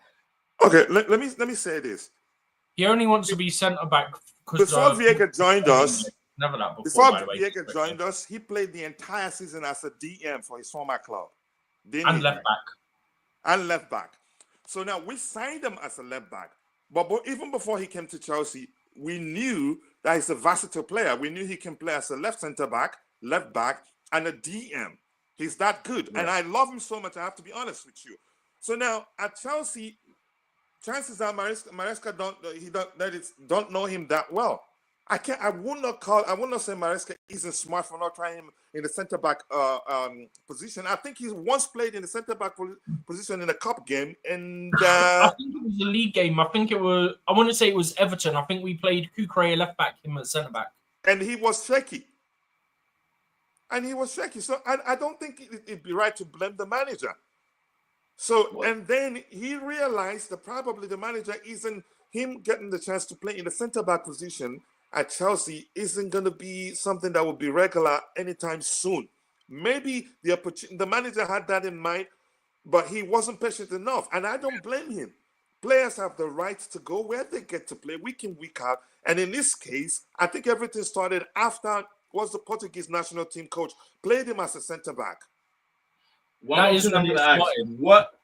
Enzo Maresca lose trying to... His job is to improve players. If you play a player there one game and it was shaky, should that stop you for giving him another opportunity in that situation? We don't have the luxury. He was never a natural centre back, and we had at that time. Exactly. I don't think we really had injuries at centre back either. Like I think Badiashile was still available at that time. I think Colwell was obviously available. I think pretty much every centre back other than Fofana was pretty much available. So at that point, until Portugal called him up a couple of times and he played centre back for him, he only Nick, played there a handful of times before, but he played predominantly DM and left back. That's what we signed you as. You get a chance at Portuguese national team. Look, my argument to him would be, okay, you want to play centre back because you're getting called up there for a national team, but you've been getting called up for them in centre back position despite playing for us at DM and left back anyway. So you playing there for us hasn't harmed your chances of playing centre back for your national team as it is. So why is it suddenly such a big issue? Yeah, That's my question I back think to his him. priority is his Portuguese place as a centre back. I think that's the Okay. issue. Yeah, and there's something I want us really to start saying cautiously is to say the manager's job is to improve the players. I get it. Given that we have a lot of young players, part of his job is to improve players. But at this level, if the manager again if he's prioritizing improving the players and winning trophies and getting where we need to go, then it probably it's not gonna work out very well, in my opinion. So that's why manager has to prioritize who's really traditionally a center back, traditionally a DM, traditionally a left back, mainly. If you get my point.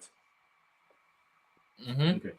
Thank you very much, Coachella. Thank you very much for joining us on the show and having a very, very healthy, contribution on the show. And I know a lot of you guys have hit him.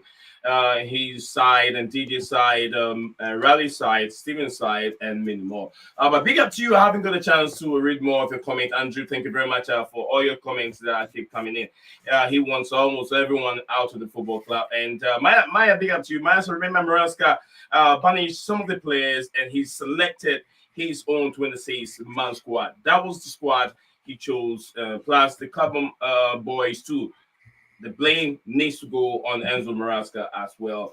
That's questionable on. And quickly, Nick, Nick, quickly, if you don't mind, you know I don't like Maya, right? And I'm still fighting with DJ. I just want to make it public. All right, react to it. If we want to react to his statement, go for it. Then I'll go on.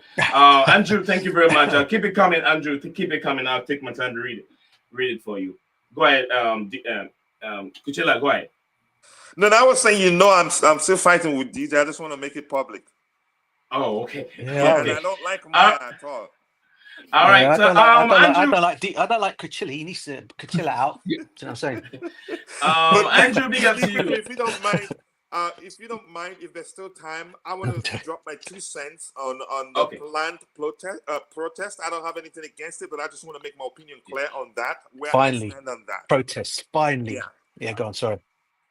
I have laid down some few steps on this protest, and I did say a few things that if people are looking at this owners leaving the football club, it's not going to happen. But let's look at the bigger picture. What is the main priority of these protests?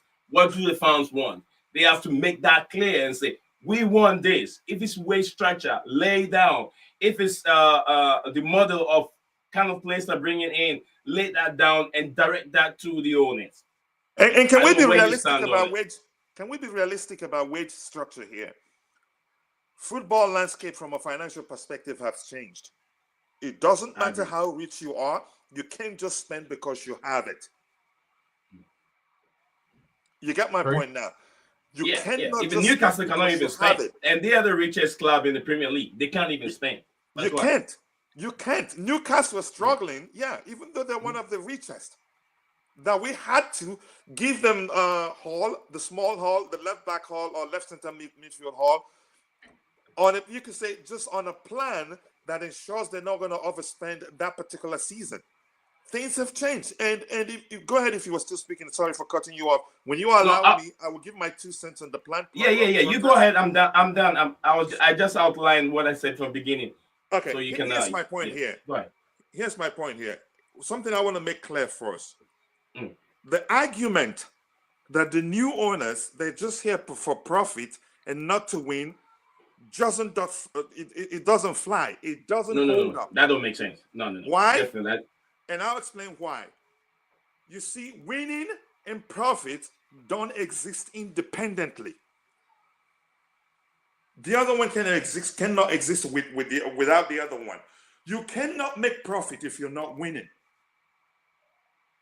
Sorry, You get Kachilla, the quick one point? for you. Quick one for you. You did see the Egg Barley video, didn't you? No, let me finish. Those are just cuts of where he's talking about finances only. Yeah, I but can what did he get say? you- But I what, can, but I what can did also he? take my time and find cuts of where they're talking about winning. But what did he say though? What did he? But what did he say though? But in the in what? Can I Yeah, finish? go on, Can go I on, finish, go on, DJ? go Can on. I finish? Let me Yeah, go explain on, what go I'm for it. explaining. I get there's one from Feliciano himself. The point is And winning. Bowley. Yeah, exactly. Winning and profit doesn't exist independently. Both has to be in place. You get the point now. And here's the thing. Saying that they bought the football club and all they want is just profit and they don't want to win, it just doesn't make sense. Can we it's common sense, really. And they've spent billions and they still spent another billion, another 1 point something billion in player purchases and sales. Here's what happened here. We cannot say that we haven't seen the intent of the owners to succeed. We just cannot say that. The question is, are they doing it the right way? Right way. That's the only thing. Do they intend to win? Yes. Do they intend to make profits? Yes. It's not wrong. It's a business. They're not Roman that had Chelsea FC as his you could say pet project, or maybe you could say his what's the language I'm looking for? Not toy. You get what I'm saying here? We cannot just say, yeah, they don't want to win. It's not possible. They're not stupid, especially going by what Clear Lake is. People put in their money there. They want profit, and they can't go to the spend protest. billions. Go to the protest. Yeah, they cannot spend billions without plan of not winning, because you cannot make profits if you don't win. You cannot get a big name sponsor if you don't make it into Champions League. Even if you win, even more money. Even if they plan on selling the club at this point, if they sell it in 3 years, let's say the plan is to sell, flip players and make profit. In 5 years, they're not going to make anything close to what they've spent. Why? Because salary eats up everything, and we're even struggling to you could say to break even after selling players. So let's be honest to ourselves. My point, coming back to this whole thing, is saying, if we protest and we're just confronting the owners and saying out, they will become defensive, and you're not going to get anything from them because they will be angry. That's a saying. Let me go back a bit again. There's a saying that says sincerity is not enough because you can be sincerely mistaken, which means sometimes you'll be trying to do something nice, but are you doing it the right way? If you're doing it the wrong way, some people might perceive it that you don't want to do good. You just want to do wrong. That's how I see the case. Go to the protest. I wish I live in England. Go to the protest, say, we don't think your approach to this whole thing is working. We don't think signing just too many young players is working. We don't think that's working in that. But if you go there and all you scream is clearly out, this one out, it's not, believe me, it's not gonna move a needle. And if they speak to you, it would just be for the sake of calming you down, because ego comes into play. How much they've spent and how badly this whole thing has gone, irrespective of the progress we've made. They're not going to be happy. I don't think they're happy. That's my opinion. I'm not saying anybody that says Clear Lake out is not my friend. No, we're still friends. But I'm just trying to let you know one way or the other that, yeah, that's not going to move a needle. Be constructive. Tell them where they're wrong. You cannot come out and tell me these guys, they have bad intentions. No, it's not possible. Who spends billions and then how are you going to make that profit? By selling players? And then salary will eat up everything you make from selling players. Tickets, we don't even have big enough stadium. Last year, I think we barely break. Did we even break even? I don't know. So I'm just going to leave it at that. That's my opinion anyway. I like to think objectively. I don't just like to join, you could say, the crowd and be screaming Clear Lake out. Do I think they've made mistakes? Right. They've made a lot of mistakes, and chances that they're still making more mistakes. That is just the truth. Thank you very much, Coachella. That's Coachella for you joining us here and having to say he laid down his perspective on the protest, and we all heard him. So big up to everyone watching us live on this platform, wherever you're watching us from. We're streaming live on X and YouTube at the same time. Whichever part you are, you find yourself comfortable watching this stream. Don't forget, make a point to like, subscribe, and also share the video if you can to help this channel out. We're not asking anything from you, but then we're dedicated to go through your comments and ask questions if you can. But thank you very much, Andrew. Thank you very much for your patience as I've been seeing your comments and everything coming on, but I've hold on to it because I want the panel to flow. Maya said, remember Maresca? Okay, I think I read that one. Andrew, big up to you. Andrew said that this project isn't built for football. France will not stop until we get our beloved team back. I no longer recognize my club, Didier Drogba's quote. I no longer recognize who we are anymore. May the Lord save Chelsea. More from Andrew said, I don't have any connection to this current team side, sadly, according to him. Thank you very much, Andrew. Keep it coming. Keep it coming. He went ahead and said, so we will never stop singing Roman Abramovich's name at the bridge because that hurts these owners. I know I've been singing that tune even when I wasn't watching the Brighton game, according to Andrew. Maya, big up to you. Maya also said, now we have to watch what James like Liverpool, Fofana, Badishia, etc. Whilst we all have watched JT Disali, Caballo, and even prime 18-year-old Zuma. That's something that I was also going to talk about.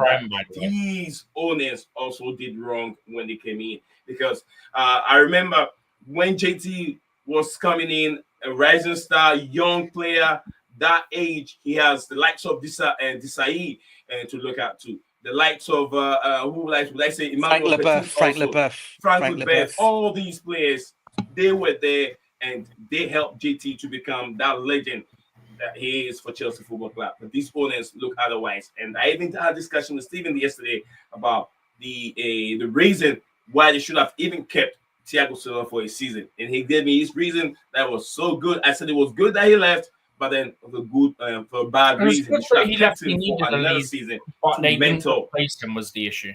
Yeah, they didn't replace him with the right player, but it would have been nice to keep him for a season to mentor these young players. Because none of these defenders that we have are good enough. Liverpool not good enough. Chalobah is not good enough. And like I said, none of these players will even be on Chelsea's starting 11. None of these players, Fofana, none of them will even start for Chelsea 10 years ago.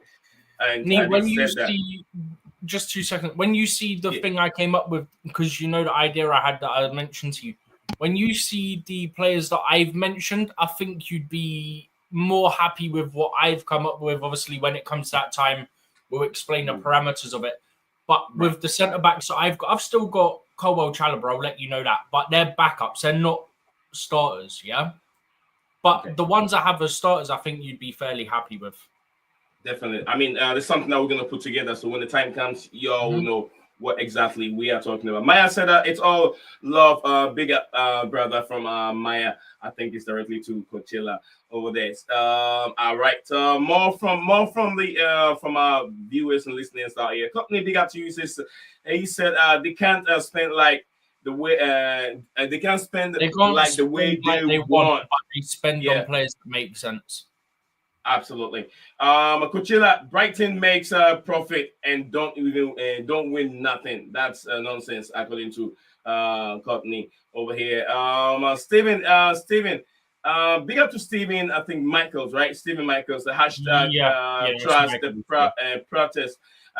the protest, and then also Clown League out, according to Steven. Big up to you, Steven, watching this live. Guys, if you haven't subscribed, just do this: like, comment, and subscribe, and also smash that like button if you're watching us live, wherever you're watching us from. At least we need a change, at least something we know that they are leading us in the right direction from Maya. All right, more coming, more from Andrew. Big up to you, Andrew, for getting engaged in the comment section. The company said protest stop The rickets from Ricketts. taking That's spot on. Ricketts That's from- spot I on. was at that. Yeah. I was at that. taking Chelsea. Agreed here, Yeah. That's but important. why Yeah. can't you go beyond Chelsea and hold talk about? Oh, you go on and read the comments out. Yeah, I got 2 more to go and I'll come back to you right now. Andrew, big up to you, Andrew. Andrew said, how can I trust these owners? How do you get rid of all these Chelsea Academy assets? Doesn't make any sense. I'll come back to that asset problem, Andrew. I'll explain to you. Yeah, I why want to comment some on of that when these you're players- done as well, and when Riley said what Riley wants to say about as well. Okay. And I'll let you guys react to these wonderful comments from Andrew. Sometimes we have to explain to our viewers and listeners on why certain things happen, and it has to happen. I respect your opinion, Coach Hila. You have a point when it comes to business aspect of this. Maya said the legacy of the club need to be protected. At least they should take cup competition more seriously. We are out of all of them. Thank you very much for all the comments, and we're going to react on this specific one. I'll let Rad and Tyler go for it, and then we'll go to Steven, maybe DJ will react to it, and maybe Kuchila will also jump in. I can talk about Chelsea women after you after the three here talk about Chelsea Academy. I'll talk Chelsea women afterwards. Definitely, I'll give you the chance to do that. Go ahead. If anything, can we, if we compare how the men's team are doing and the women's team, how they're doing, you can see if they really, I mean, the women's team, it's just that they made a mistake. What we call in race, professional racing, is something that's called false start. The false start to their ownership isn't something that you can say that's easy to correct. And in an effort to correct it, they made more mistake. And the road taken, or the path taken right now, isn't one that we can see success immediately. But believe me, we've made progress. But in all honesty, this past transfer window, we made a huge mistake not to have strengthened the squad. I'm sorry for cutting you off. I apologize, please. All right, it's okay. Let's go to Steven G. Go for your reaction on that. Yeah, on the comments. the one about the selling academy assets. Yeah, there's a few points to this. Yeah, hang on, I'll put my camera back on. There's a few points to this. First point: not every player that comes through an academy is going to make it. That's the harsh reality of it. That's the harsh reality of being a footballer. You're not all going to make it. Preach. The other thing is that due to the profit sustainability rules that the Premier League has, where over a 3-year period you're allowed to make an allowable loss of 105 million, that is an issue. We've had this system for 10, 12 years, something like that, might even be longer. The allowable loss has always been 105 million. It at no point has increased. The issue here is why you have to sell academy assets for pure profit, whether you think they can make it or not. Because you have to make that limit, otherwise you're going to get punished for it. See Everton and Forest, for example, because they haven't thought things out. And PSR rules are staying next year because of all the stuff that's going on with the Man City case about certain rules, I think, with the Premier League, the ones about the sponsorship and all that. I think that's related somehow. And it's meant that these rules are staying in place for next season with the ones that they want to bring in down the line, shadowing next season. So you kind of have to make both, I believe. Clubs like Manchester City and Manchester United are pushing for a change, but it didn't happen. Yeah, there needs to be a change on it. They want the Prem and the clubs in the Prem want to move it more towards the UEFA way, where it's more squad cost percentage related to income, stuff like that. But my whole issue is you have to sell academy players because at no point in these 10, 12, 15 years, whatever it is we've had PSR, has that allowable loss gone up. So naturally, the inflation in the market has gone up on players over the years. That's always going to happen. You've got to have a natural inflation in the market. Yeah. But the rules haven't changed with how much you can have as what they call an allowable loss to follow that trend of you're naturally spending more money on players now to 10 years ago, but the amount you're allowed to lose over a 3-year period is the same. It just doesn't match. Like, how does that go together? Because I've got to spend more on players, but my allowed loss remains at 105 million over 3 years cycle. It's not leveled out. It doesn't match together because you need to have the allowable loss going up as the inflation in the transfer market goes up, so that then it's fair. Then teams like Newcastle, Man United, etc., would be able to buy players because you're allowed to make more of a loss. So you don't need to worry as much about pure profit and stuff like this, which is an area that is a strength for Chelsea. Chelsea have such a good academy that we know not every player's going to make it, but we also, being a big club and historically speaking, one of the best academies in world football, we have assets we can sell. Forest don't have the luxury of that. Newcastle don't have the luxury of that. So Chelsea are beneficiary of that to an extent, but it still hinders Chelsea as it does with all clubs because, like I keep referencing, if you're allowing us to spend more because of natural market inflation, you have to allow us to be able to make more natural losses in terms of the transfer market over a 3-year period and not keep it the same, because otherwise you're getting teams with 10, 15-point deductions because of multiple breaches of those rules. Makes sense. I mean, I'm sure the explanations really catch up with everyone. You understood what he was trying to explain, Stephen. Thank you very much for that. DJ, any reaction towards you want to react to the comment from Andrew so he can understand why some of these sales are going on, why some of these academy players are leaving the football club? Yeah, well, and why Chelsea also buying other academy players also. Yeah, that's the thing. I think that's what makes it the funniest thing of all, because we're going around getting young players from other clubs that are like 18 years old that will probably be or 15, whatever you want to call them, from other clubs, and we've got our own academy. So I can understand that question being raised. At the same time, we also know when these owners came in, they did actually state that they will be obviously using the academy to sell to sell what they call assets, to obviously go and get to obviously go and to obviously stay afloat for one loss, to go and get the players that we might need to go and get as well. I agree. Not all academy players will make it at Chelsea. Not all academy players will make it at Chelsea. I agree with that. Okay, but there are some out there that we know that can make it, and as long as we know the ones that can make it and they get the opportunities to play. Yeah, but I also know at the same time, yeah, that's what that is there for, because let's be real here, we have got one of the best academies in the world. Let alone just in Europe, yeah. But we do, and that is why everyone wants to come and pinch our kids and take them away. So I get that as well. So yeah, on that one, everything what Steve's pointed out and said is spot on.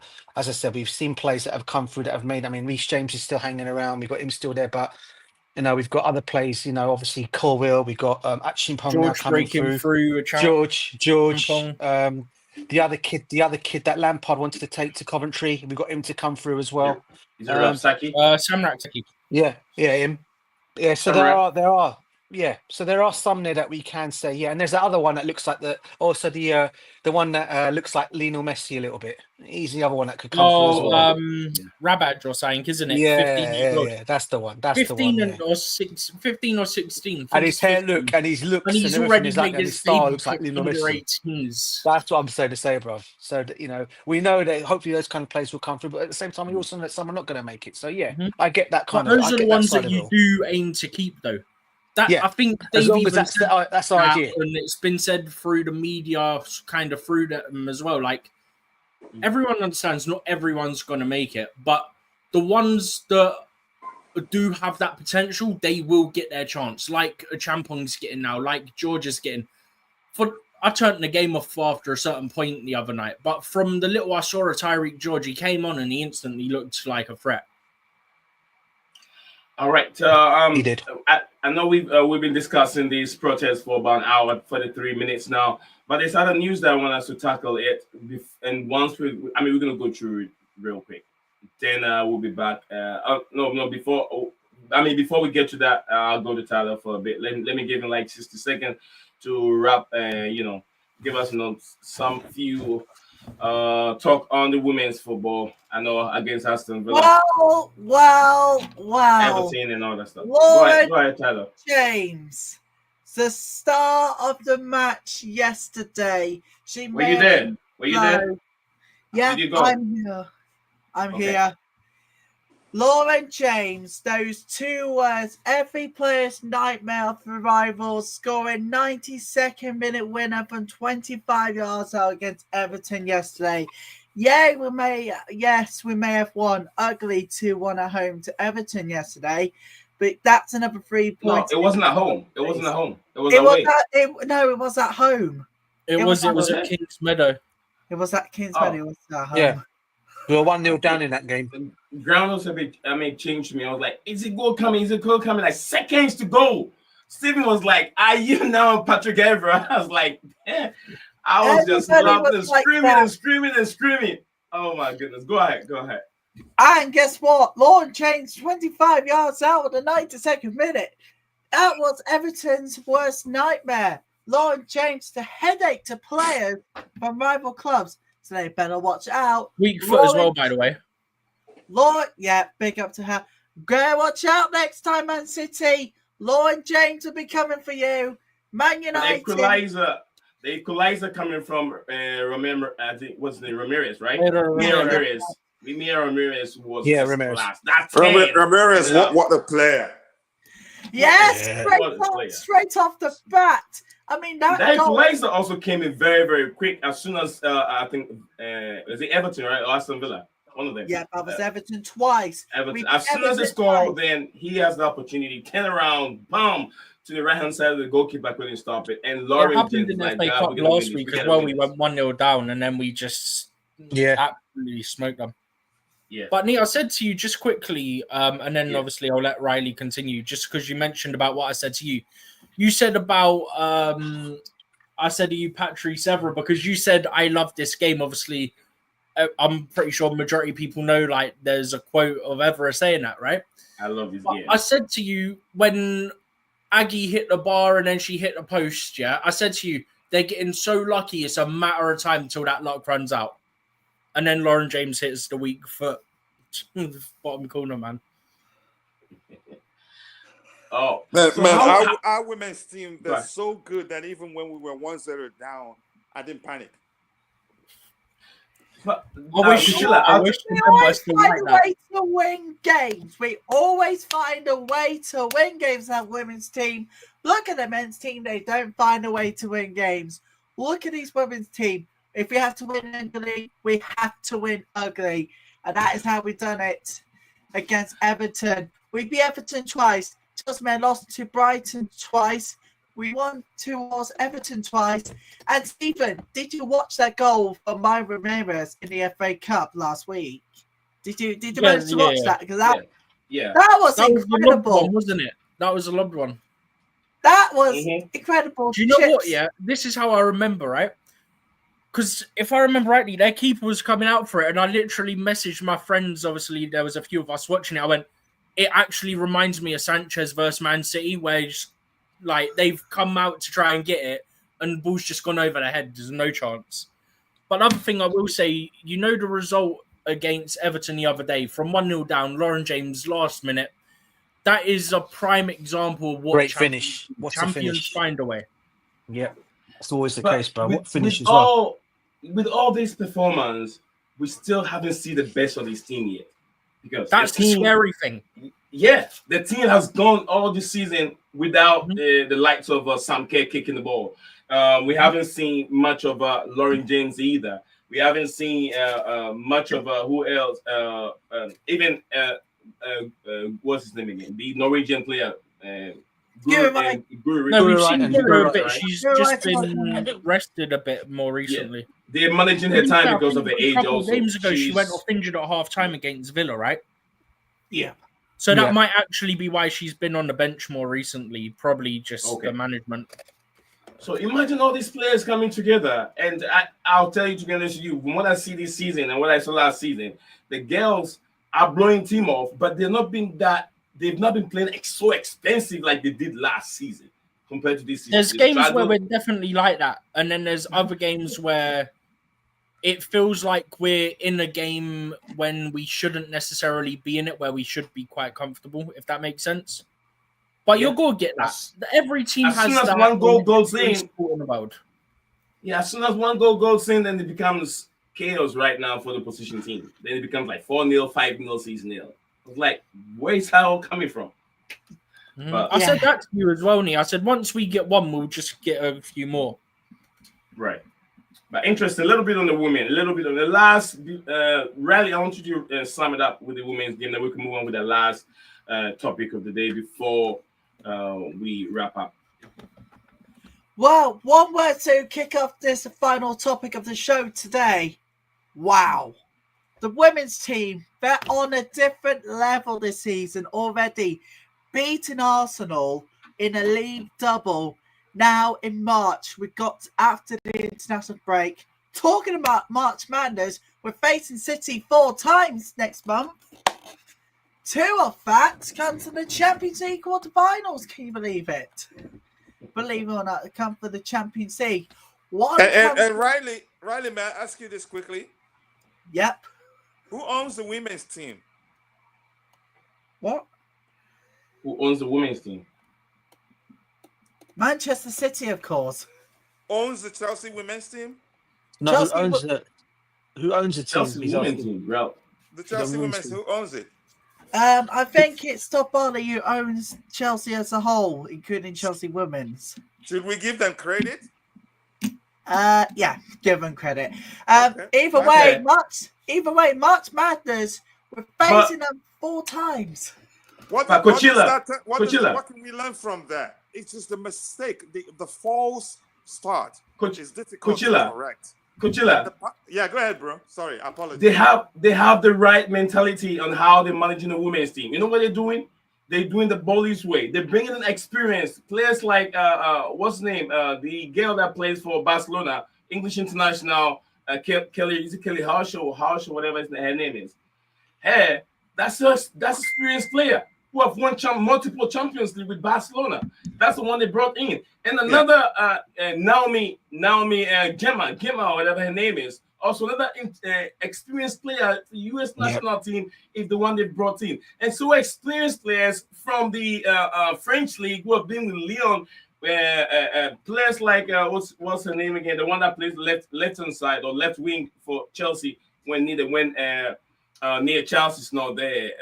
Sandy Baltimore, another experienced player. So I know. Even that's a U.S. experience. defender. The last one was a U.S. defender, an excellent player. Here's the thing, Yeah, something else I want Naomi. to ask quickly. Something else I want to ask, because I don't just, you could say, present my opinions without.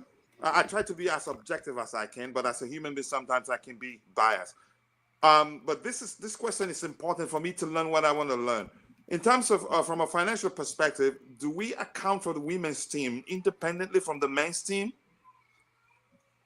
I want to know. I want to do a research and find out whether that's the case. And with regards to signing experience, that was the first thing the new owners did. When we signed Koulibaly, Aubameyang and all that, and then they changed approach. I'm just saying, the point I wanted to prove is that the intent is there. The question is, are they doing it the right way? You get my point. This is what you have to know, that the women's game don't have any financial fair play, any restriction, around the team. I want to be certain. There's nothing. There's no limitation of how much they can spend. Exactly. If that's the case, if the men's team doesn't have such, you could say, should I call it restrictions or maybe restrictions? It's still correct. If the men's team doesn't have that, then we'll be going for those names.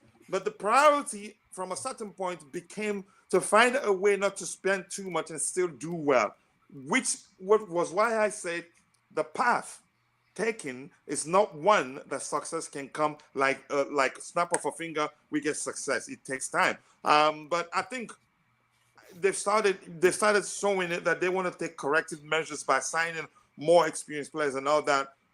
The fix isn't going to be quick. And even no matter how we protest, they're not going to make any changes now. We can force them to take more corrective measures in the summer by telling them this is what we need, and not go there and be screaming out. It wouldn't make any difference. But sorry for Riley. Sorry for you could say distracting you from what you were saying. I apologize sincerely. It's all right. It's all right. Very, very interesting. Mas, big up to you, Mas, from the Mas Sports World. Big up to Mal Gunaman, Arsenal man in the studio over here. If you guys watch over the weekend, the big head between United States and Canada, we beat those Canadians. We beat them up and then poke them in their eyes, and then we beat them on the pitch too at the same time. I love hockey fight. Hey, it was Four Nations, by the way, wasn't it? Yeah. Who were the other two? Because I know US and Canada, and US fought basically at the drop of the puck every single time. Did you see that? Did you watch the fight? Stevie, did you watch the fight? I saw the one against Canada. I didn't see the others, but it was the start of every match they fought, isn't it? I love that fight. We beat the Canadians, and then we beat them 2-1. Yeah. First we whooped them, and then we beat them. Talking about a March Madness, we're facing Manchester City in a women's game on the 15th, 19th, 23rd, and 27th of March. So it's back to back matches against the Citizens. I am not ready for that. Just one short of the number of titles Chelsea done back to back. We're ready to go. He said it started. We'll see. So what he says? What did he say over here? He says we'll see Thursday in Boston. Yeah, this is the homeland, man. You're coming back home. Come to America. We'll destroy the Canadian team. But anyway, it was a good fight. I love the rivalry between the Canadians and Americans. I love it. So it started with 3 fights. Canada boys won 2 of the fights. Saskatoon boy. All right. Is it Hagel beat Matt? I can't say the last name over here. All right. So I get what he mean. I get what he mean. All right. Okay. Big up to you, Maz. Big up to everyone in Aces. Big up to everyone. Final Canada versus USA. We are up 3-0 on his things right now. Max World. All right, so I can't wait to go and watch it and see score line. Yeah, we will look forward to it. Chelsea women's, our ladies team are off now for international break for the next 3 weeks. We won't return to action until the 2nd of March when we travel down to the south as we take on Brighton at Crawley Town, staying in Broadfield. And then we're going to be at home 1, 2, 3, 4, 5, 6 left of the season at home. And it all kicks off with Leicester travelling to Kingsmeadow on the 5th. It's going to be an absolute March Madness of Chelsea women right from the first to the final ball of March. Talking about March Madness, I am not ready for City 4 in a row. But as you know, with Chelsea women can do it. We're going to get revenge on City for breaking our hearts in 2021. We're going to get revenge on them from breaking our hearts in the 22 League Cup final. While on the 15th of March, up the Chelsea. Wow, I could listen to Riley all day. He sounds like a radio host. A radio host. Well, I'm not sure if we could take 5 Live Sports extra there. If we have to, we'll just ask the BBC for agreement on our broadcasts here at BlueClouds Media. Very interesting. Raleigh, that's my man over there. He's very, very interesting. But anyway, we're gonna wrap up from here. We're not wrapping up, but we're gonna wrap up with another interesting news that came out today. Chelsea's target goalkeeper in the summer is now available as the 26-year-old will be leaving Anfield next season, which has a contract that ends 2026. By the name Kelleher, Liverpool goalkeeper. Is a player, and the goalkeeper we'll be talking about. Is it really, should Chelsea go in for him? Yes or no? I want to know from you guys. So that's what we'll be ending the stream with. Give me a second. We'll be right back. Stay tuned.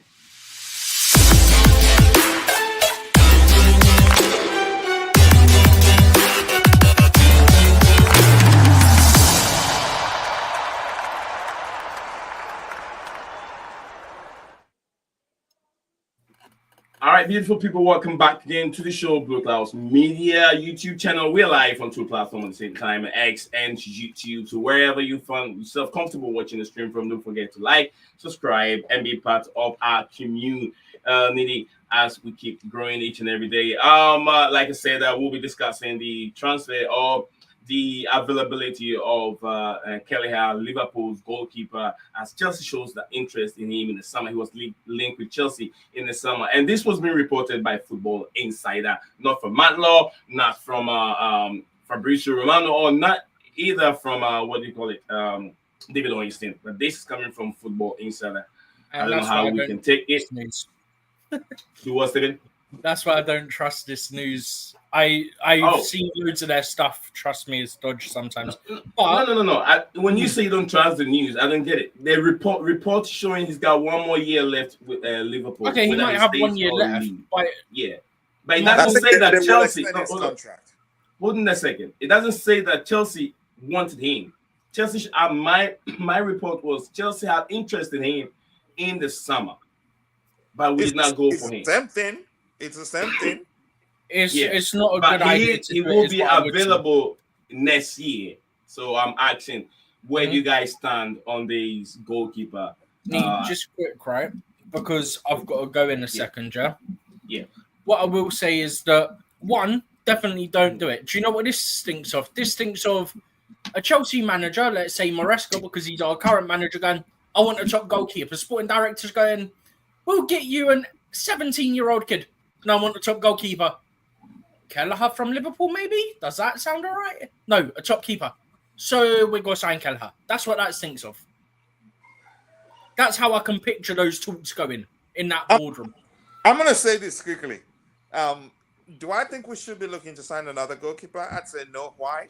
I think that last game that we lost, in my opinion, I'm not going to blame Jorgensen for any of the goals we considered. That may be nervousness was sensing. It's only natural. He came in, he was our second choice goalkeeper, and then got the opportunity to become the number one. He needs a few games to get into the groove, and he's still 24. And also, we have Pendas. Penda is an excellent goalkeeper. Mike Pendas.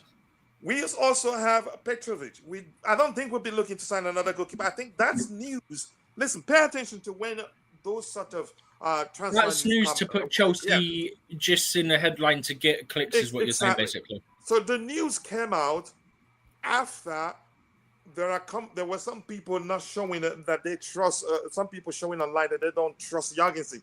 Jorgensen is an excellent goalkeeper, and I will keep saying it. We have Jorgensen. We still have Petrovic, who's doing well in the French league. We have Mike Pendas also, who's taller, and also proven that he's a good goalkeeper. I think Jorgensen, all he needs is just a few more games. Unfortunately, a lot of people are blaming him for I think, was it in the first game, the Mitoma goal? A well-placed shot. That wasn't his fault. He was full stretch and it was into the corner. I don't know what they expect. It was a well-placed shot. It was not his fault. He's more confident on the ball than Robert Sanchez. Let's not be flip-flopping and saying, we're better off to have Sanchez between the sticks. That's absolutely possible, in my opinion. Do you know what makes me laugh? If he starts a new season with Sanchez in goal, boy. You know that one pass he made after we were already 3-0 down, yeah? And then I think it was Carragher on commentary saying about another shaky goalkeeper. Mate, it was the first dodgy pass he done, you dipshit. Yeah. Yeah, he's an excellent He'd been fine, and then it was the only pass he sort of really messed up, yeah? Bear in mind, we were already out the game anyway, so what's it matter at that point, yeah?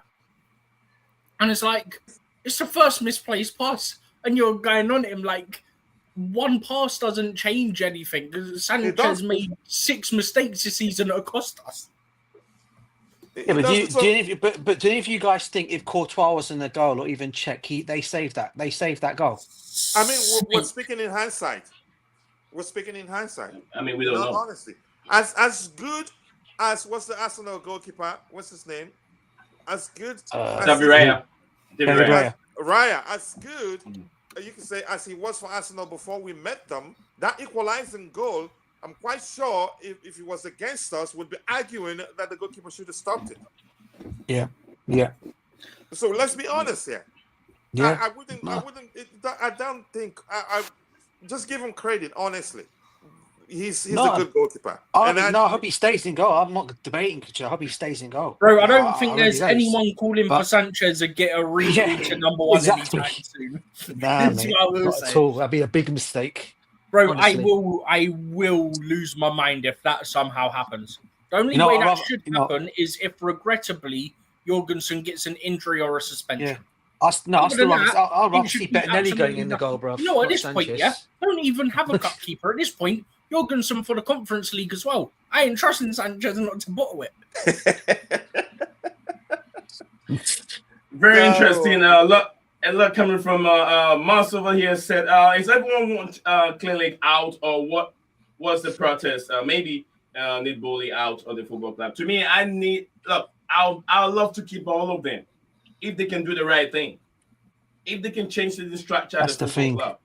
See, That's the this only is thing. where I've I got don't my. mind who is there. Do the right is thing, what- make the fans happy. This is where I have my doubt, and this is where I have my doubts, yeah, because we've already sat here and talked about this protest, right? Yeah, what it's actually standing for, right? No one is Right. saying, yeah, that this protest is going to get Clear Lake out. It's not. All we want them to see is where what we want them to do is actually see where we are going as a football club and the direction it's going at the moment. Because at the moment, the direction this football club is going down the pants. Whatever people want to say, it's going down. We are not where, and people are saying, "Oh yeah, you keep relying on your old ownership." I'm not, because what I will say, if people want to throw Roman Abramovich at me, you can do. Because I'll just say, in his first 2 seasons in charge, we won a trophy. He built a trophy with Claudio. He built a team with Claudio Ranieri. Brought in Jose Mourinho in his second season. He won everything. Everyone knows what happened then.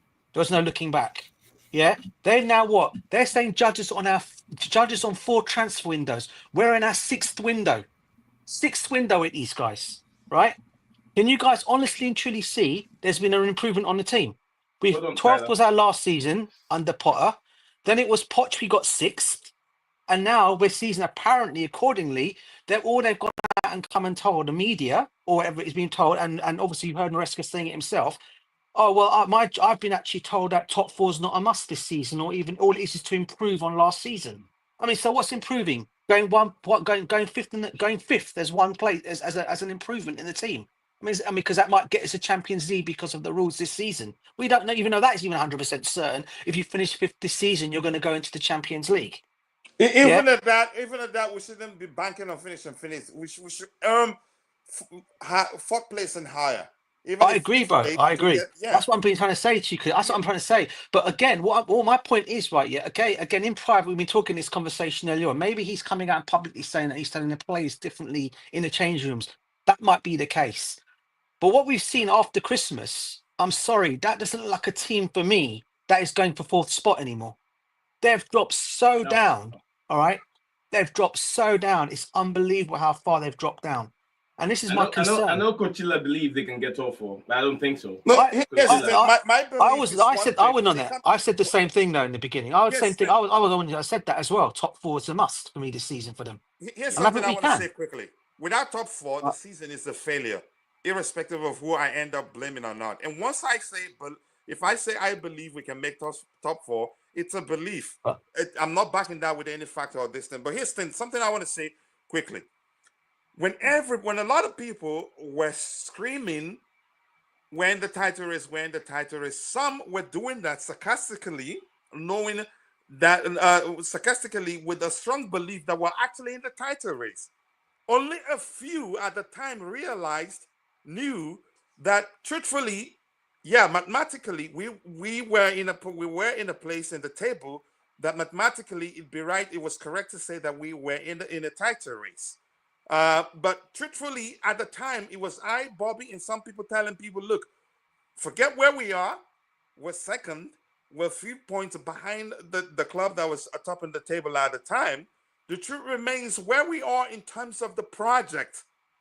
We're not in the title race. And Bobby went as far as saying, if we remain in the second place after January, February, and March, then yeah, he'd be comfortable saying we're in the title race. And the manager at the time, irrespective of what he was telling players privately, he was saying publicly, no, we're not in the title race because we're not ready. I knew that there would come a point where we'd struggle. Has the struggle been too much than I expected? I'd say yes. Do I think that's the end? The season is over? I'd say no. but it's really difficult given that we don't have Gui and we don't have Nicholas Jackson, irrespective of what people think of him. But I think we can finish the season stronger. Whether that be enough for us to finish in the top 4, I don't know, but I'm hopeful. I strongly believe we can. Everything comes down to how quickly Nicholas Jackson or Margui recovers, or the manager finding a solution to us not having either of the two players. You get my point. I have never for any time, even when I was saying, yeah, leave us alone, we're not in the title race, I really did mean it at the time. Yeah, because I said at the start of the season as well, I said we're nowhere going to win the title this year. Even when we got to second place, people were saying title race, going on social media, yeah, title. No. I used to always come play it down there. It's a top 4 finish this season for me. I said we can finish top 4, 4th place, and possibly one of the cups, whether it be a domestic cup or the conference. Conference, I thought 100% we're going to go all the way in that. Okay, if we can get a domestic cup on top of that, brilliant. Yeah, but I always said, even from the beginning, day one, even I went on your streams, Kachela, I said it on here as well, that we're not going to win the Premiership, right, this season. It's just, it's going to be a top 4. Possible. I said the top 4 finish at least with this team. I expect a top 4 finish this season, regardless. It can still happen, but a lot of Okay, factors. but with the injuries happening, with the injuries now, and no support and backing in January, I don't know. Even without the injuries, DJ, even without the injuries, a lot of stuff has to fall in place. Like City dropping points. What's the other team? Nottingham Forest. I think Nottingham Forest got it nailed on now. Yeah, I think they'll be up there. Nottingham Forest, I believe, could still drop points. Even Bournemouth could still start dropping points. But City, once they pick up form, they usually pick up form. Although I'm still waiting. The pattern isn't really straightforward for them this season. Sometimes they start playing as if City have picked up form, and then they start dropping forms. Forest dropped points, didn't they? They lost to Fulham, didn't they? Yeah, exactly. They did. Forest are crumbling. Forest are crumbling. Yeah, we cannot say for sure how the season will finish because City they've not been consistent. It's not the same as all the time we've seen them drop points, then start picking points, and that's it. They're not going to drop points again. I know, and the pattern isn't that quite straightforward this season. There's still a lot can still go around this season. City's very much the definition of sometimes maybe good, sometimes maybe shit. Yeah, exactly. So they've not been consistent. That sounds like something I've heard before. Sometimes you have. Something. I always forget the manager that said it, but it's a very well known quote. Is it Carlo Ancelotti or is it what's his name? No. I know who said it. It is the Tinkerman. No, it isn't. What's that? Who said what? The Italian. Sometimes maybe good, sometimes maybe shit. Ranieri. The Italian. Yeah, Ranieri. It wasn't. Said what? What are we talking about? Said what? Gattuso. It was Gattuso. Oh yeah, Gattuso. Yeah. That's true. Steve. I knew it was someone like Gattuso. Like it was in my head. I was like, I need to make sure because I was like, it's Gattuso or Inzaghi. Some reason I had Inzaghi in my brain. All right. I can't quite remember who. I like Gattuso as a player, but as a manager, yeah, not quite. Bro, that's probably. I don't know who he's managed or anything at this point. Yeah, but that's the only thing. When I hear Gattuso, as a manager, the first thing that comes to mind is sometimes maybe good, sometimes maybe shit. It sounds like Gattuso. That's not Ranieri. That sounds like Gattuso. It is Gattuso. I just checked it. Yeah, that's not Ranieri. That's true. That's Gattuso. I remember. Ranieri. All right, interestingly, doesn't use Ranieri's dilly dong. Yeah. Oh, that's very interesting. JC, big up to you, JC over here. JC said Jorgensen isn't good. He's here to justify himself. Here we go. Yeah, he's Sanchez lover, man. Here comes the Sanchez lover goalkeeper. Sorry. Yeah, why he think that Jorgensen is not good enough. So we have him here to explain himself to us here. Also more from JC here. Okay, he's here, so I'm not gonna go through all his comments. He said, I'm not sure we finish the season with Jorgensen, just like I was not sure we'll finish the season with Sanchez. Jorgensen shot stopping is suspect, according to him. Mas, well, be up to you, Mas. Mas said, okay, all right. Tyler, thank you very much. I was gonna let you plug yourself, but you were so quick to jump off. But thank you very much, Tyler. I'll see you again tomorrow. Okay, I'll see you again tomorrow, Tyler. Okay. JC, welcome back to the show again. JC, we've gone through a series of topics. We've discussed a lot. We've gone through a lot here. Regards to the protest that will be taking place, I think on the 25th of this month. What's your take on it before we get into the Sanchez and Jurgensen conversation here? Yeah, big up everybody. Big up. Big up, JC. So I mean, if I do not know what's the agenda of the protest. Like, if it is like they are asking for owners to leave the club, that's not happening. But if it puts some pressure on the owners to take it more seriously, pressure is always good. It takes out the best in people. So having a little bit of pressure, go for it. Go for it. But if the expectation is like the owners will go, they are not going anywhere. What might happen is like they might change the structure a little bit, adjust a little bit. I don't think they are going to do wholesale changes in the squad. It's too late for changing the hiring strategy because most of the majority of the positions in the squad which they will stick to it. Maybe a striker, maybe few defenders, and maybe a goalkeeper. But that is three players, and three players, if they go for experience, okay, that's good. But that's not wholesale changes to the approach. It's too late for that. Maybe wingers. I think our wingers. Maybe it's because of the system, also lack of strikers that they have been struggling lately. Because with wingers need a striker. If their weapon of cross just is taken away if there is nobody in the middle. I think the main. Go ahead, GC.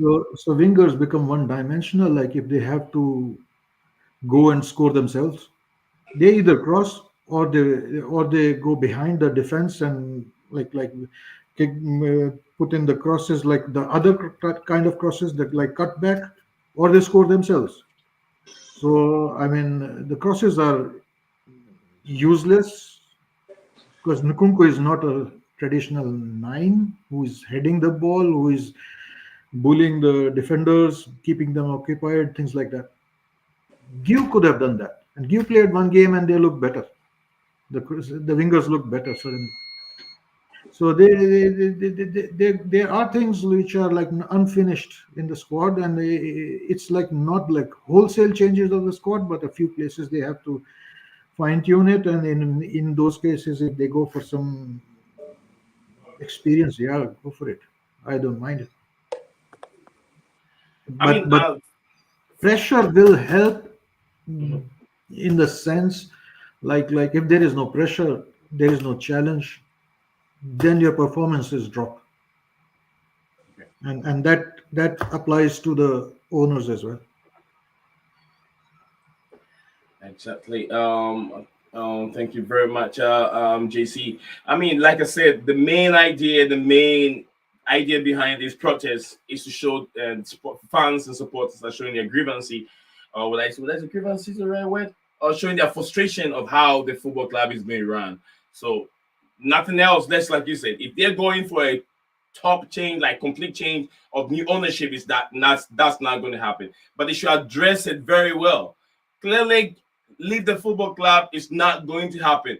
But we need a change, and how should the change be addressed?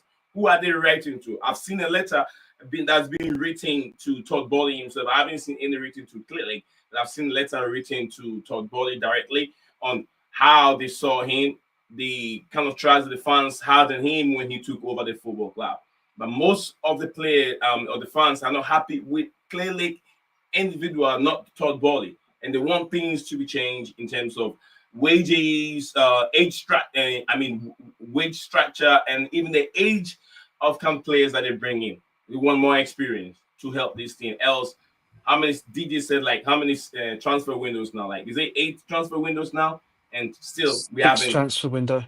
We haven't hit what we're supposed to hit to be able to challenge for trophy. But next season we're still not going to challenge for trophy. We have to see what we can bring in this summer before we can think about challenging the likes of Liverpool, Man City. Because City will be back again next season. They will be They back are back stronger again. already. Yeah, they're getting scary again with Mamouche. That guy, once he gets, he's more dangerous than Haaland. Mamouche over there. So They've got some pace back. But all right. one more thing about this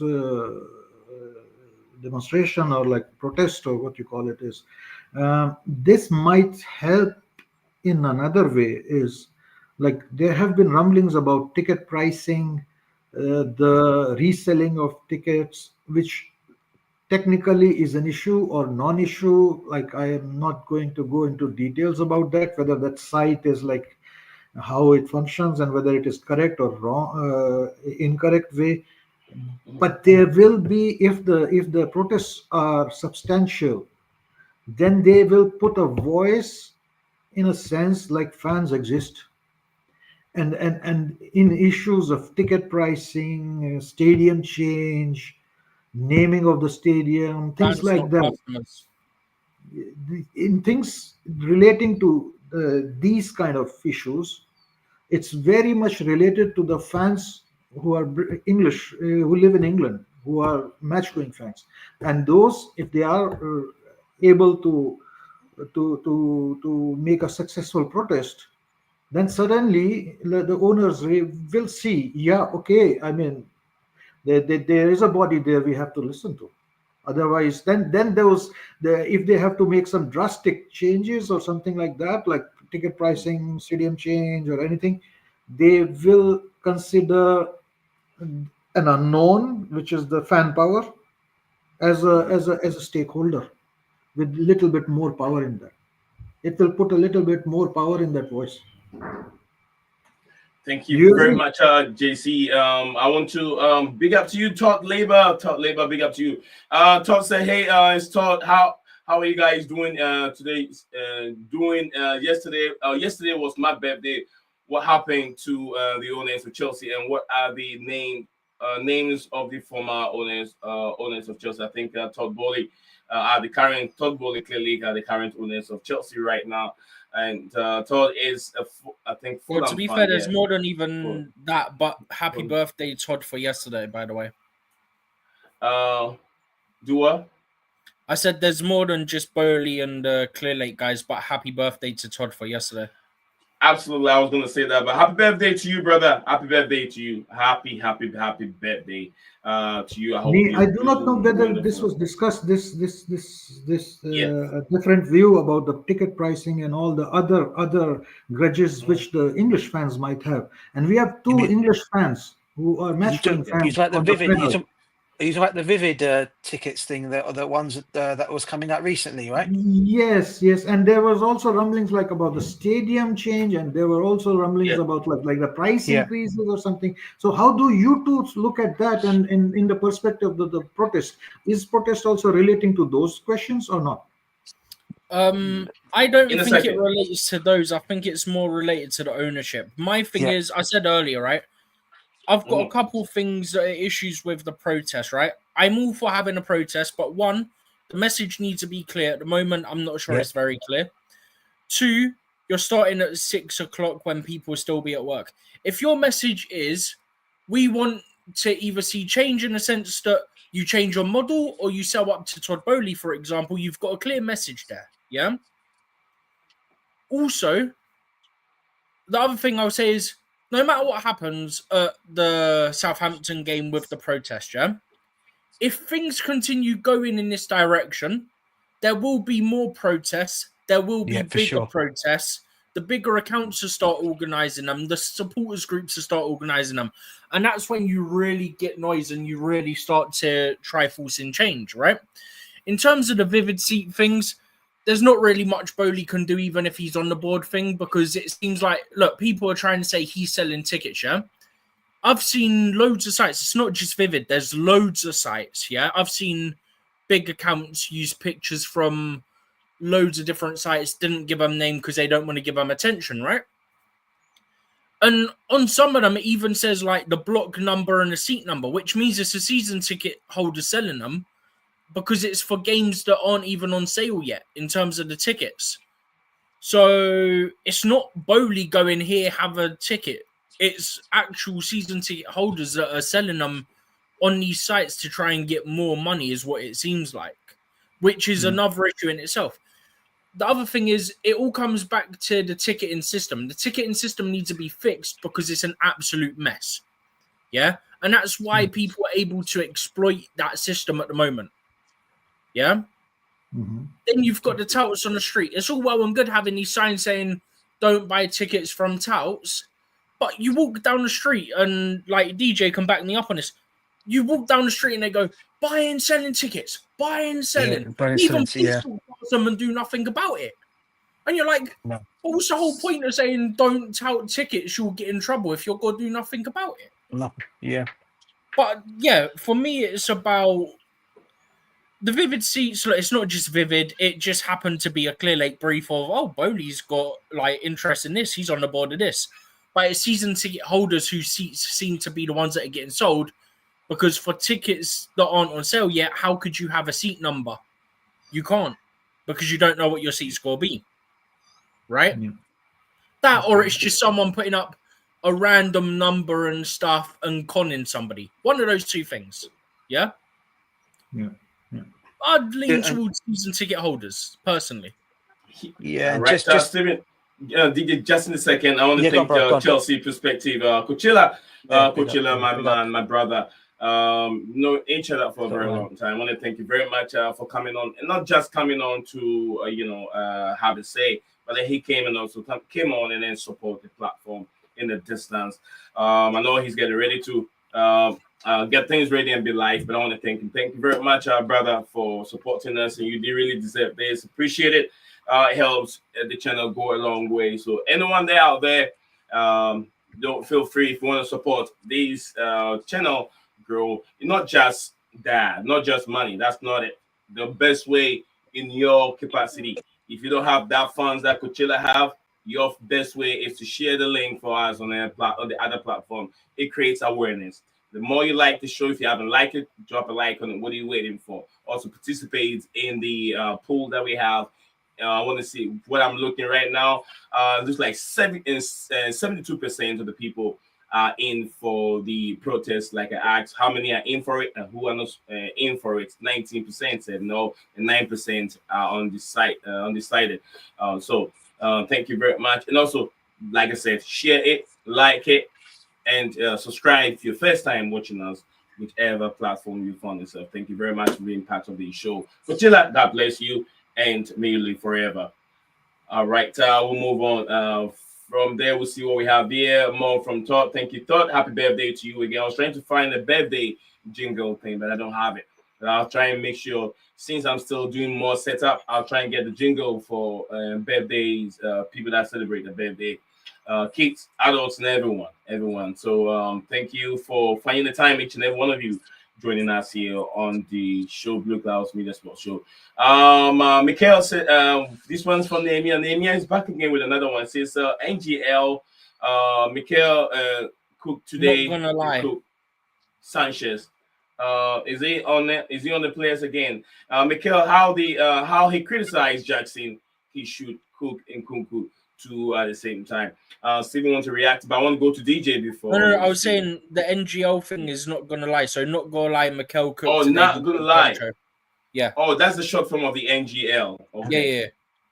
Each and every day, I'm learning some short abbreviations in this platform. DJ, I know you were about to say something when I took the microphone away from you. No, it's okay. I was just going to say, first of all, big up to Joe Cole yesterday. He also brought stuff up yesterday on TNT Sports regarding the ownership and regarding the model of and he made it perfectly clear. And the money that we spent. The money spent and how it should have worked with him being a young kid coming through, but he made sure he wanted experience around him. This is what they should be doing. That was more or less the message that he sent yesterday. Again, I don't know if you guys caught it yesterday. He was sitting with Martin Keown on the game. I think he was in the Arsenal-Leicester game yesterday, and I think he was talking about it afterwards. Yeah. Listen, just going back to answering the question JC answered regarding the protest. Listen, bro, I heard you when you came onto the stream. You said that if you think this protest is going to make the owners leave the football club, no, it's nothing about that because we know that's not going to happen. All the protest is for is for them to see what they're doing with this model and making sure this model, telling them that this model is going nowhere at this moment in time, and they need to change a few things. And we mentioned it earlier on in the stream. What I think they should be changing, I think for one, they need to be changing. Even though he said it shouldn't, it's not a bit of it should be for me a wage structure should be changed slightly. It's only because if you want to attract the bigger player, the better player, you need to pay the bigger wages out. It's as simple as that. So if you're people that if we're looking at players such as I don't know Gyökeres, say Victor Osimhen, these are players I'm just throwing out there, right? Yeah, or even the goalkeeper from Borussia Dortmund as another one who's been linked with us. You need to pay that big money to get these guys in, otherwise they're not going to come. Yeah. So all this protest is to see the direction of where the football club is going. Also to obviously making sure that I think it's also to make sure the worrying thing of all for all Chelsea fans at the moment is in the direction this club is actually going into at the moment, because where we are at and what they've briefed us all with, telling us it's going to be this and it's going to take up to give us 4 transfer windows to get things sorted. We're in Well, Windows now, like I 6 said, in summer. we're in Windows 6 and there's no signs of improvement to what they've been saying. And I was going about it the other day about the videos that have been going out on these guys. If you watch the Barley video when he was talking amongst these other guys, I think it was he was on a what do you call it? He was talking to, I think some guy asked him some questions, and he was talking about the Brighton model. And the worst thing, where he shot himself in the foot in that he could write in a winners. Tell me, guys, what have Brighton Football Club actually won, and why are we copying that model? Tell me. Can someone actually tell me what have actually Brighton won? Because he goes, they're winners on the field. Really? Are they winners on the field? And then he talked about it being a third inning. Now, inning for me is in baseball. This is football. Yeah, not baseball. Right? Who said So that? why are you even talking about Barley in that video he did? There was a video that was going out when he was talking to the load of. He was asked on the business. He was on a stream and he was talking about about why they purchased Chelsea, and he talked about the direction of the football club, what they see Chelsea, and he used Milan's name in that as well. By the way, AC Milan's name was mentioned in there as well, which was a bit of a surprise. Why they were mentioned. It was a video that was out there. It was. I was watching it today on. It'd be What do you from call one it? of those conference things. Yeah. I think the model has to do with the finances, money coming in, but not trophy, because Brighton hasn't won nothing. Exactly, but he did mention Brighton. He said the winners on the pitch are Brighton, and I'm thinking, what have they won? They've won nothing. Do you know what? I mean? Yeah. Do you know we had that brief where it's turned out to be BS, yeah? Yeah. Where it was supposedly Bowley who said 4-4-3, yeah? I guarantee you that was Clear Lake. I just guarantee you. What's this? The 4-3 when he said we were going to beat Real Madrid? 4-4-3 formation thing. Oh, I guarantee the I guarantee that was Clear. I think I saw something recently when all the arguments were happening where it said that Clear Lake acknowledged that the 4-4-3 thing was a mistake. And I remember saying at the time, I went, oh, so now it was Clear Lake that said it then. Because I'm like, before it was Bowley that said it, and now there's this whole thing about, I think it was the Clear Lake acknowledged that saying 4-4-3 is a mistake. Was it 4-4-3-3 formation? It was like 4-4-3 or something. Like, legit though, if now they're saying Clear Lake acknowledges a mistake, so Clear Lake are the ones that said it, not Bowley then. But the only time Bowley shot himself in the foot is when Chelsea played against Real Madrid in the Champions League. He was there, we're going to win by this scoreline. And he did say it. Ended up to be fair, they asked all of them, and scoreline. pretty much all of them gave an answer. Even Vis gave an answer. Vis gave a higher scoreline than Bowley. Oh, my God. Are they forgetting who we're playing against, man, at the Bernabeu, yeah? To be fair, I can't complain about that because I'm like, do you know what? No, I'm just saying. At least he's got hope or ambition that we can win. Yeah. I'm not taking that away. I'm not saying that, bro. I'm just saying. It's just how you said it, though. Yeah, we're going to win this. And I'm like, no. I don't I respect it. I don't know whether to call it a model, but there is a clear pattern how Brighton operated. There are certain things they have been doing consistently is unearth talent before it becomes a global name, or before everybody goes for somebody. They are good at it. They were good at it. And the second thing they were good at was like if you look at the like the club culture and like the some interviews with the chairman and all, like they are an organization where nobody is irreplaceable. So if you have some coach or something like let's say fitness coach or some doctor, there is always a second guy always ready to take his place. They always have a succession plan going all along the way. Same goes with the players. If one player goes, they straight away 2 weeks they find another replacement, and in like 3 weeks he becomes a name. So that's the way they operated, and they were not a very big club, but they have sustained themselves very well in the Premier League. And this season they're not doing that well, but they are nowhere near relegation further or something like that, and that's Yeah. some achievement. And in business terms, that's huge achievement. But that's No, the I'm not thing. debating that, bro. I'm not That's debating that, JC. and I think if our owners were looking for suggestions with few vague ideas, and somebody recommended them, like look at Brighton, and then they started taking those key elements from Brighton. Yeah, okay. I mean, we are kind of trying to operate the same way. You can say that, yes, yes. No, but I But think what got to like me, JC. You go on, bro. Sorry, finishing. I'll finish. I'll go on, carry on. Sorry, yeah, but I thought you finished. Go on. yeah, and will that bring like sustainable trophies? Like I mean, Brighton has not achieved that. That's what I say. We've not achieved that, and okay, I mean, we are trying to do the same thing. If we are trying to do the same thing, but on a bigger scale, with bigger markets, like going also tapping in Latin America or everywhere. Yeah. It's yet to be proven that they are on a right path, but there were incremental improvements, and I still think we are in this season in an incremental improvement. The one thing we didn't expect, and I think they didn't expect, and that has been a setback, is like you didn't expect for Margue and Jackson to be both getting injured at the same time, Jackson. and Nkunku dropping off a So cliff like bad. he Yeah, completely. has. And then suddenly the team is blunt at the front, and at the Exactly. back, like our style of play and the way we play, we will Yeah. concede goals. We will concede. You can, and now we can put little bit of that Sanchez or Jurgensen. I will not blame Jurgensen. You will see similar kind of like bozo passes once in a while also from Jurgensen. And because that's the system I've always been saying. Nothing in favor of Sanchez, nothing against Jurgensen. That's a fact of how we play our football. And that's why we still will get some misplaced passes, but that's normal. That according to Maresca, he is ready to take that, but he wants to attack. Our attack has become blunt.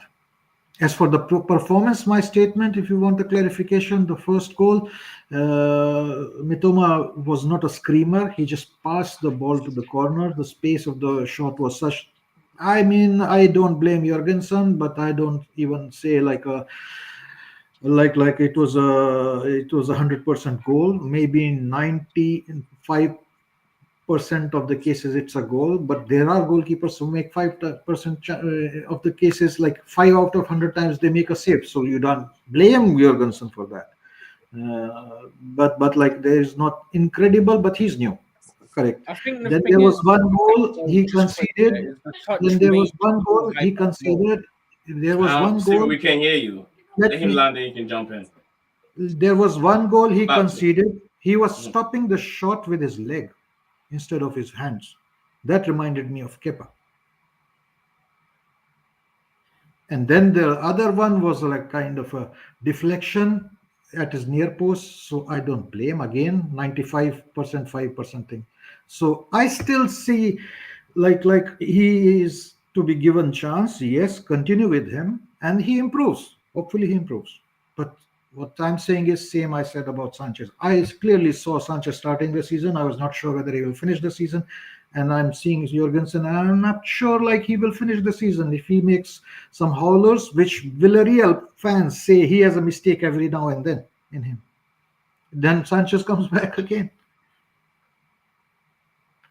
Exactly. There's a lot going on here. That's JC. If you guys can hear him, JC over here. Nehemia said make play a Neto as false nine. Well, I don't please, think man. Enzo Maresca is ever going to do that. Neto is not disciplined enough to be all by himself in that position. He's never played that false nine role before.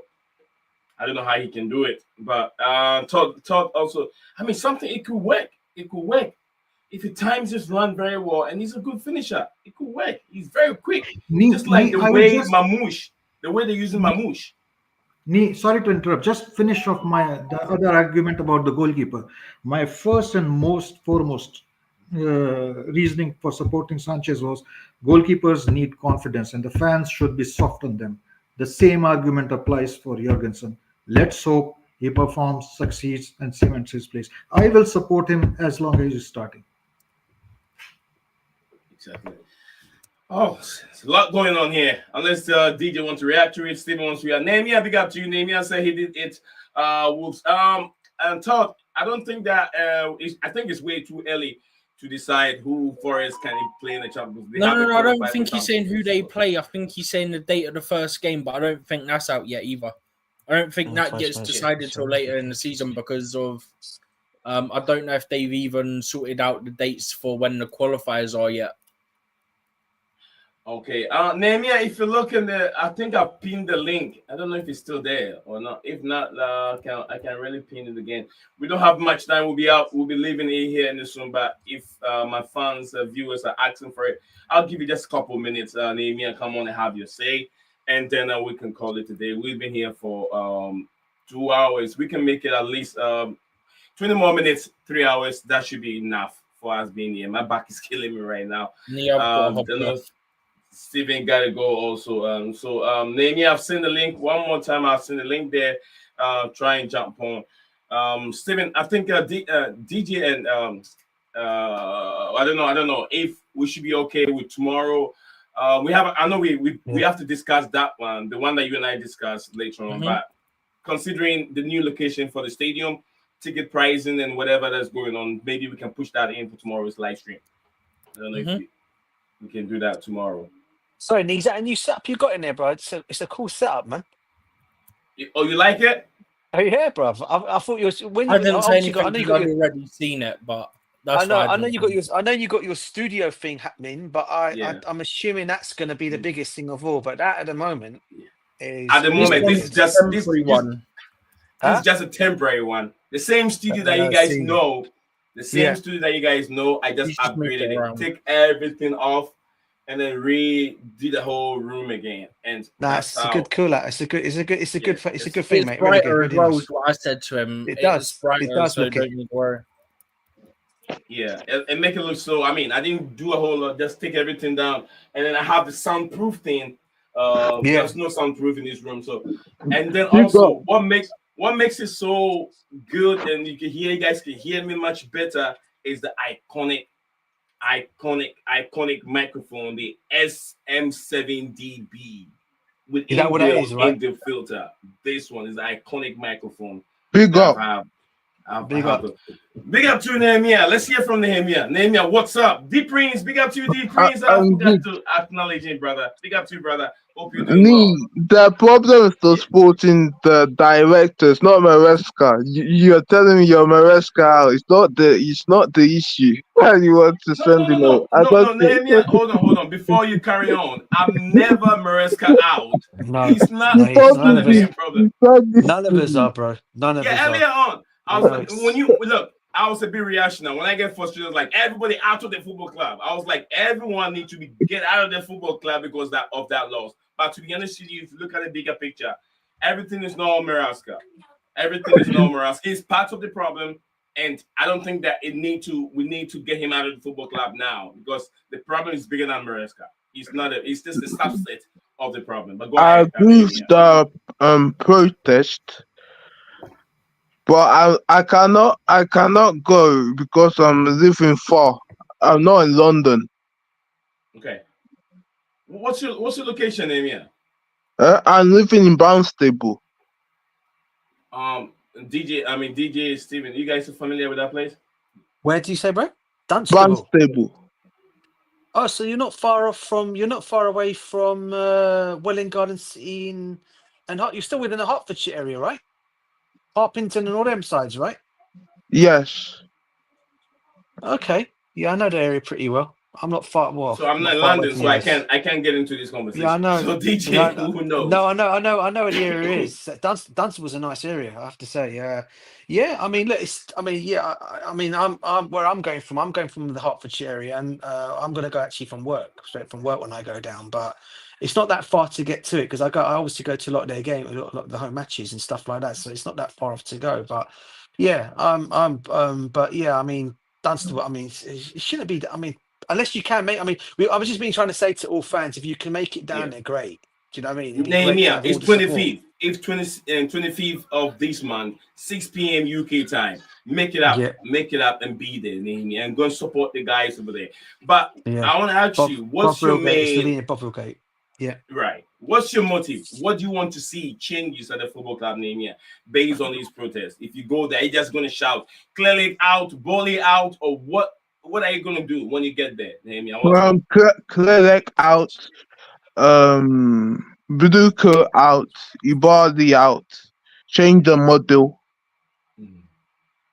Yeah. And get a striker. Get a leader in the defense. Meaning more experienced players Yeah. to beat the team out. By Yeah. experience, basically, bro. Yeah. By experience. And for Maresca, he should try something different. He should tweak his formation because it's been found out. Just maybe put Palm on the right wing, switch Sancho on the right wing, put Neto false nine, put Nkuku in his position. Nimia, regarding this position where you're saying, let me give you a question then. During the transfer window, our directors sent out Felix and Disasi. Do you think did both those decisions were what Maresca would have liked? Maresca But wants the in, Felix in, gone in and Disasi gone, I think. Yeah, so like no, I'm just thinking is like when the club is planning something like okay, we are sending out this player and this player, and they are also talking to the coach or the feedback from the coach or whether the coach is really utilizing this player or not, and the input from the coach is not only in terms of words but also in terms of the minutes utilized for each player by the No, coach. I just want Maresca to change his system a little bit. Maybe switch to three at the back. The Tuchel, the one the Tuchel used to win with the Champions League. Maybe he should use 3-4-3. Yeah, No, okay. I So don't you're think saying like Tuchel we used three should at the be back. more defensively solid right now when we have strikers injured, so at least not to lose the games when we are not scoring that much. It's Correct? only one manager in the Premier League that have used three at the back to win the Premier League. It's Antonio Conte. I don't even think Tuchel used three at the back to win the Champions League. He I mean, did you mean against like Manchester prioritizing City. defense over so like changing the approach from outscoring the other team to at least not to lose first. Okay. Does that mean like back three? Does that mean? Because to me Oh, that says like that. okay. Greetings to my man, Deep Princess. Big up everyone in there at the point. And Big up the Kunku Prince. need to be benched for an academy player. He offers nothing up front in the attack, according to my brother Deep Prince. That's what he's saying. I don't know if you guys see otherwise. Todd said, thanks for answering my question. You're welcome, Todd. You know how we do it. We always So ask I you. want to know because Maresca he needs to change his philosophy, but I think he's stubborn. You know, Palmer used to play on the right. Let me see Palmer on the right wing. He was there very good there last season. Why don't you put Palmer on the right wing? Let him cut in. Interesting. That's Nehemiah. Guys, Nehemiah is on the show. Big fan. Oh, Nehemiah, I love my brother. Yeah, he would never let me sleep. He entertained me a lot and I have a conversation back and front with him what a guy he is. Very, very entertaining person. Legend he is.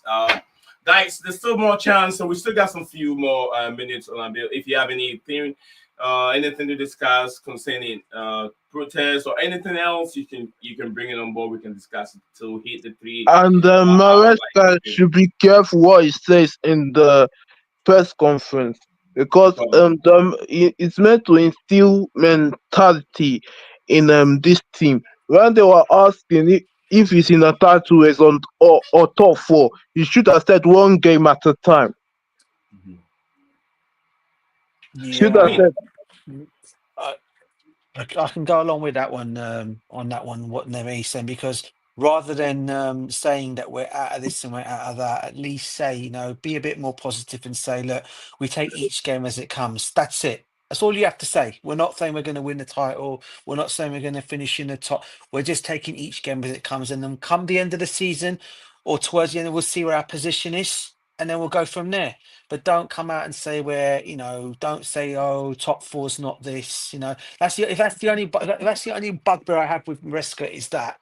Now, whether he's been told to say that is another thing. I don't know, because, you know, we were told at the start of the season when it all began, these owners came out, they did actually say that top four is a priority this season. All of a sudden, he's come in there now, started off the season slowly, and then it got up to, then obviously from slowness he started to find his way. We all know what happened before Christmas, where we were. Then all of a sudden he's coming out and saying, when we were doing so well, he's coming out and saying the game before Everton, it might have been after, I've been told I don't need to finish in the top four, or I don't need to, or the Premier's not a problem. No one said we're going to win the Premiership. Okay, top four. Okay, you don't want to say it in public, but at least come out and say something positive. The fans to say, okay, this guy's play. You know, he's doing his part, but he's doing it in a way where he's not ruling us out, but he's at the same time he's trying to still give confidence by saying, look, we're in. You know, we're in there and see what happens, but don't rule it out completely as he did. And I think that's had an effect on the players as well. And look, as I said it before, it shouldn't be an excuse on these players, because they get paid money still week in, week out. They should go out and do a job. So that's my only thing I have to say on Maresca. But no, I don't think anyone here wants Maresca out, though. I mean, I don't want him gone. I think he needs to be given his chance and maybe get the plays that he wants as well. Exactly. Thank you, DJ and Emmanuel. And big up to Emmanuel out there. Emmanuel, big up to you. I hope you're doing very well. He says everything is going very bad at Chelsea right now. It is. Things are going horrible at this moment. This is not what we expect. I think that Chelsea jumped too high in the beginning of the season. Expectations got too high after they had that good run of form. And then right after we had, I think was it Everton, right? That's when things went down after we lost against Everton. Then things just I heard Fofana's back in 2 weeks' time. Maybe that'll fix our defense when he's back. Because Fofana was our best defender. I'm gonna ask this: do you think DJ and JC and Nemia, do you think it's about time that Chelsea cash on Fofana? Reece James, I don't know about Reece James, but do you think that Chelsea need to cash on Fofana?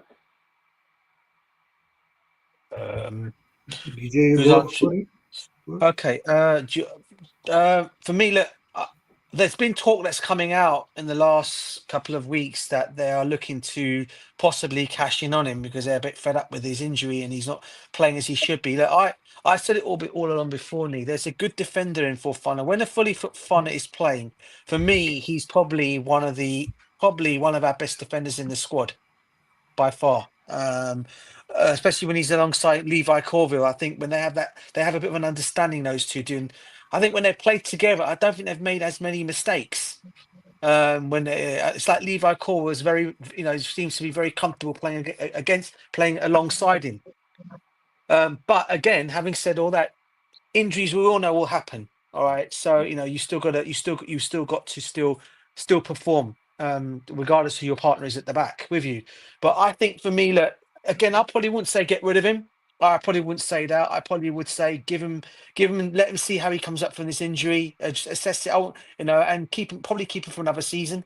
If you're going to bring in obviously we need an experienced centre back. I'm not going to deny that. You sell Disassi on, you bring in an experienced centre back to play alongside him, or two centre backs. all right, and give them that time. But I wouldn't cash them in straight. What not now? Even Reece James, even comes back to Reece James. You know how I'm saying about Reece James. I don't think he should be. He should be cashed on either.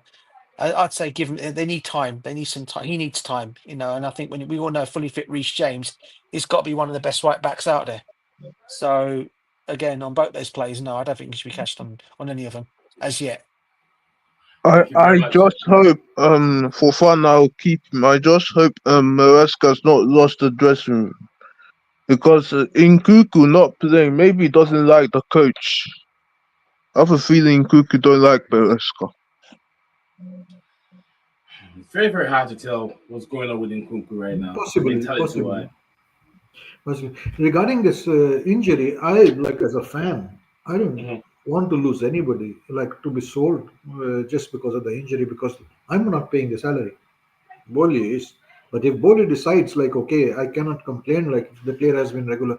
I said the same thing about Rhys James, like selling, like initially the first few injuries, like it will be not madness to sell him, but like if he keeps on like getting injured, then it's up to the club management and the doctors. Like if they see like this is an issue for long term, and the doctors say the projections are like this player will be slow and then like this he cannot be recovered, then and they make a call, then okay, that's it.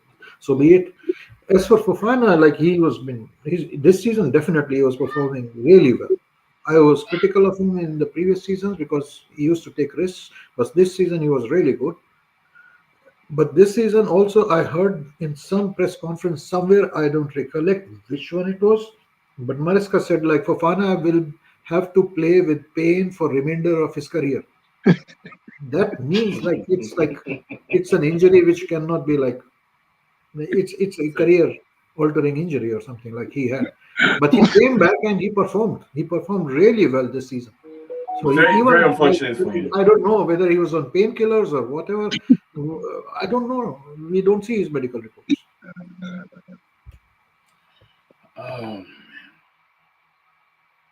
Very difficult. Very difficult. I know there's players that have played through, the injuries have ended their career. Michael Owens is one of them. Michael Owens, one of those players. Very, very good player.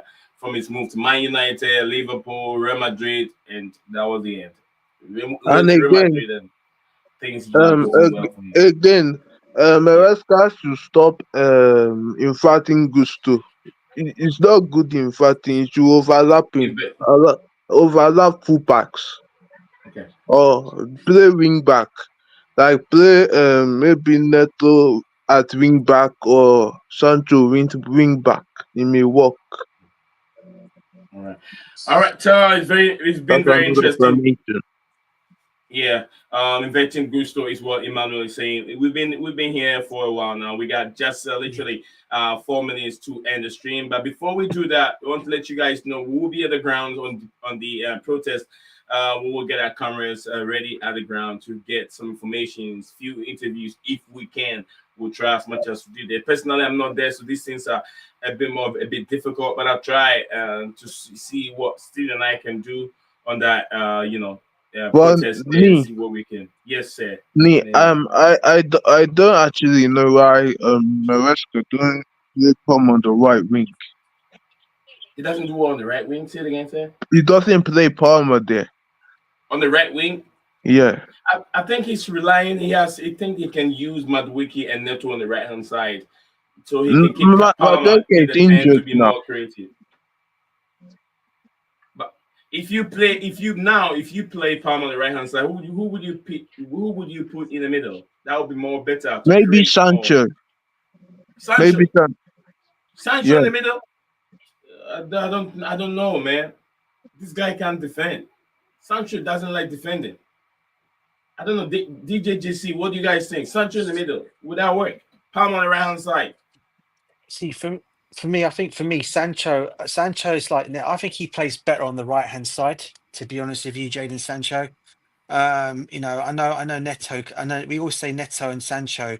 I mean, Neto seems to be playing better on the right as well. I think Sancho plays his best football on the right hand side as well. To be honest with you, and I've never actually seen him play in the middle. I think that is something that I probably would say no to. Nkuku is the one that could that he obviously I mean, he's putting Nkuku up top. I mean, he could possibly be an option to play in the middle, and then obviously you playing a striker. But then again, we ask what striker can you choose? Obviously, when Jackson's fully fit, with this situation, you can play Palmer wide right, then play Nkuku in the middle, and then you can play and then play Jackson as normal in the middle up top. But then again, who do you put on the left hand side? Because both Noni and Neto do not play great on the left hand side. The only one recognised left wingers we've got, as we all know, but he can't play at the moment, is Mihailo Mudryk. But unfortunately, he can't. We don't know when this guy's going to come back. But then I guess you could put George on that side, maybe again. But in the middle, maybe George. Maybe even try George in the middle. Maybe that could be an option. George can be in the middle. He's playing in the middle. Yeah, centrally. he's very good. Yeah, even Tariq George could go there. Yeah. You know, George can be in the middle. He can play on the right hand side. So he played both. So yeah, I mean, because you I can think put George in the middle, put Palm on the right hand side, put Madueke on the bench. Yeah, because I think under Pochettino, and I don't dare say the name, but I'll say it when it's right. Under Pochettino, Palmer was more effective on that right side last season. We all know what he did last season. Very, very effective. Yeah. I think a lot of people are asking. I think the interesting thing came out the other day, I think after the game against Brighton, against the 2 Brighton games, and then before that, saying has Cole Palmer dropped levels since playing under Maresca? And I think in the beginning, people would argue and say no, because in the beginning of the season, he was doing very, very well. But of late, we've seen a drop off. Now, do we think that could be down to Maresca playing him all the time in the middle and not on that right hand side? Because I think he probably finds himself to be more better on that right hand side and more effective on that side. But he's playing more in the middle now. And it looks like it takes a lot out of his game. Because if you think about it, his link up play of Jackson when he's in the team, I think they link up very well together. We can't take that away when they're playing together, Jackson and him. Their link up play is brilliant. They find one another all the time. And I just think when you play him down the middle and Jackson is there, maybe then you probably say, yeah, that is probably best then. But when Jackson is not there, I'd personally put Cole Palmer on the right hand side. But then again, what do you do with Neto and Madueke? That's the other thing, because we all know again, Neto plays better football, and Sancho as well, the same. It'll be very difficult to determine why, because the whole team is not playing very well right now. So it's going to be very difficult to determine whether Palmer is he going to be effective in the middle, or is he going to be effective on the right hand side? Because defense is leaking goals. So if the defense situation is solved, and then we see why we're not getting more goals, and we say, okay, why not Palmer on the right hand side? Then we can put this guy on the left in the middle and see how that works. And why is he not doing it? But now wingers, I've said in the beginning many times, our wingers are not producing. Jadon Sancho has been very, very, very, very disappointing and poor. Very, very disappointing and poor. Neto the same.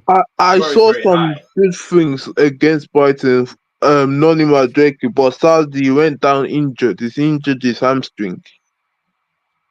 Yeah, I agree with this. I agree with this comment by Renault. Big up to Renault in this comment. Palmer needs someone to combine without the right hand side. Without what was it? It says Palmer needs someone to combine with on the right hand side, like Gusto did when he overlaps last season. Yeah, I mean, again, that is true. He does. I mean, look, the reason why I'm not coming at Cole Palmer like some of the fan base, and what's annoying me, I'm hearing a lot of the rival fans, especially the Liverpool fans. I hear this one stream on the Liverpool fans giving a rival go at Cole Palmer, and Mars is cooking hard. They're abusing Palmer. And I keep saying to myself, whenever you know a fan base is cooking a player, a player like Cole Palmer, it means they really like the player. They love him, really. And they probably hope that he probably comes to Liverpool in place of probably Mohamed Salah when he leaves Liverpool in the summer, right? Or whenever that happens, right? Because we all know if Cole Palmer was to walk into a Liverpool team, you won't hear these Liverpool fans moaning, oh, we've signed Cole Palmer, moans coming out. They'll all be, wow, we got Cole Palmer. We've taken him off Chelsea. Yeah, it'll be all that. They'll all be hyping up the player all of a sudden because he's dropped off a little bit. The fans, these rival fans, want to come at him, and this is why I'm not coming at him so much now. Yeah, he's dropped off a little bit, but people forget what this kid has actually been doing for us. He's carried this team. He's carried this team for most of the season, and when he has a slight drop off, look at all the rivals are coming at. They're coming at him. Some of the fans are coming at him. Well, if you're going to depend on one player all season to get you out of a jam, then at some point that player is going to burn out, or he's not going to be a time when he's not going to be affecting games as much. So this is why I don't blame Is Cole Palmer as much as people are doing it right now. And anyone that is criticising him, yeah, I get he deserves to be criticised because he has been dropped off lately. His levels have dropped. However, I'm not going to sit here and please the rival fans to say Cole Palmer's this and Cole Palmer's that. No, that's not me. That's not a proper Chelsea fan. That's what a proper DJ, fan does. You back your players. Do you get me? So can I give some input into that? yeah, All go for right, it, bro. DJ, JC, Sorry, go for Nick. it so we can try and wrap up. Go ahead, DJ. JC, sorry. Go ahead, JC. Cole Palmer has not dropped off. I don't Whoever think is so. saying whoever is saying that is not watching how we are playing right now. We are missing proper pressers. Other than Palmer, nobody is a proper pressing man up there. He's alone now. We miss We are neck of the losing ball. structure. We are. Maya, Name it. Let him Yeah. land. Okay. Let me speak. I've been Thank you. listening to you all guys. So if you look constantly for last 2 games, 3 games, what has been, we have been trying to keep a high line, but we have been constantly pressed. Our center backs and inverting Kukurea is being pressed while we are at the center line. If we have a proper pressing forward line, we should not be facing such a scenario. We should be keeping the ball comfortably and moving the ball quicker. And Palmer is alone right now. Jackson's role was huge in this sense. Jackson was running like anything, pressing, and Palmer supporting him. And Neto does that. After Neto, I would say little bit in bursts. Enzo does that. Sancho does not do that well in that department. And when we are losing ball with a very high line and we have to drop back quickly in the defense, our defense is out of shape normally. If we lose the ball in the press, in the middle with defense higher on the pitch, then we end up with like out of shape defense and we concede goals. We are just trying to keep the ball. Last 2 games, if you will watch, we were just passing around with no tooth sharpness up front and no solidity at defense because we were all the time in the middle of the park trying to pass to each other. And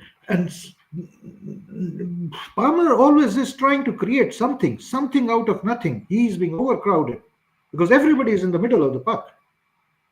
He has got no space to operate also. Do people say Palmer has dropped off? I say you don't see what he's playing and how we are playing. He's got no help, has he, JC? Simple as that. He has not dropped back. He is doing the best in the scenario he is operating. Yeah, he's got no help in the team. He's got no help. That's the thing. Sorry, it's always been it's okay. It's always been surrounded by 2 players, 3 players. Yeah. Anytime he's on the ball, make it difficult for him. But and he still manages to. Yeah. Okay, I mean, if you will judge Palmer, like there were 2 shots he took against Brighton and they were not goals. Come on, if there's a pattern and we are creating chances for such shots, time after time, it's normal. People will miss 2 shots and then score 1. But we correct me if I'm wrong for here. 15 minutes, 10 minutes, and then Noni was gone. When Noni was gone, wrong here, guys. And the pace was gone. Hasn't he still got the highest? Hasn't he got the? I think isn't he top still of the table of setting up the most the most goals in the game? Correct me if I'm wrong. I thought there was a table they were doing the other day on Sky, and I'm sure Cole Palmer was top of that. And then you had I think Mo Salah was second. One of the 2. DJ, I would say is like in the first 16 games, how we were playing is we were actually in the first 16 games we were inviting pressure and we were moving with our defense line back, and that was creating a lot of space behind the opponent's press. And then there was a balance. Like there was one creative on the right side with Palmer, there was another creativity on the left side with Enzo, who were quick, like one pass gone, and then there were runners. If Jackson, Palmer runs, there were always 3 or 4 players running them after that period. Yeah. We do very not difficult right now. This Jackson is missing. This is a big miss. And I do not know why Enzo changed after game 16. But right now, like last games, like he's handicapped because of the injuries at the upfront, and we were trying to play. I do not know why we were doing that, but okay, Yeah. partly because of the injuries, you can say that, and trying to control the game in the middle. But Yeah. I still see this team is a good enough to be in top four. It's going to be hard. It's going to be hard now. It's going Another to be few hard. games. If we lose Right, to Villa, then it becomes very more tricky. difficult. Very tricky. As JC said, it's going to be very difficult for Chelsea to make through top four. We're still running with just a few seconds, so we're going to wrap up here. Rhino, big up to Rhino, said that the recruitment process was wrong, was really wrong. Any team in the world would have built a team around Facts. Cole Facts. Palmer. Emmanuel said Enzo Maresca should have known that Chelsea is the top club in the English Premier League, so there is no chance to Facts. improve. Because right now we have quality players, but it looks like Maresca doesn't really know what to do with this team, according to Emmanuel. Thank you very much, Emmanuel, for your comment. Randall said that bring him a goal scorer, winger, goal scoring winger, a proper striker, and Yep. he Spot will. on. Y'all will see what he can do, according to Ryan. Ryan said even Raska is comfortable and to stick. Facts. He sticks too much to his system with no tactical flexibility. We saw the same thing in both games against Brighton. More from Rhino said that since he said that we are not ready to compete, we are starting to see the passion fade from the players and Yes. Agreed. their commitment top. That's what I said. If players are going to produce and play well for you, I've seen that from players like no nonsense managers who will not take nothing but a win. Jose Mourinho is one of them, and also what's his name? Antonio Conte. They will take nothing. They'll motivate the players to go on the pitch. That's like we'll see with Arteta. Whatever Arteta is doing is motivating these players to win games. Thomas Tuchel the same. Thomas Tuchel will do the same thing. The antics, the way they do on the touchline affect the players on the pitch. Urge them to let them know that I'm not taking no draw. I'm not taking no lose for this game. The answer is to win. So as much as it is, just like we saw from the women, Sonia Bompasta, when I watch her and the team at the touchline, I can hear her yelling at these players from minute 1 till 90 minutes plus. And that's how Lauren James was able to get that one goal to win the game for the women yesterday against Aston Villa or Everton. But that's a I good score. I'm just happy. And everything is working properly there. But in our men's team, I do, as I say once again, people can blame defense, people can blame goalkeepers, but we are on playing a high line, and we should be suffocating the other teams to take back the ball position as soon as possible. But if our forwards are not able to suffocate and press, the defense will suffer, and the attacker will not be blamed because the people will not see that. I think Nkunku is a problem for Maresca right now. He has to start him, but he's not doing anything there. I agree with you. Guys, so I think we're about to wrap up here. But before we wrap up, we just leave you with David Cool. Listen to David Cool. We're back, and then we'll take a final word from all our friends over here. So let's go with David Cool for a bit. And guys, enjoy it. Okay, well, this is good.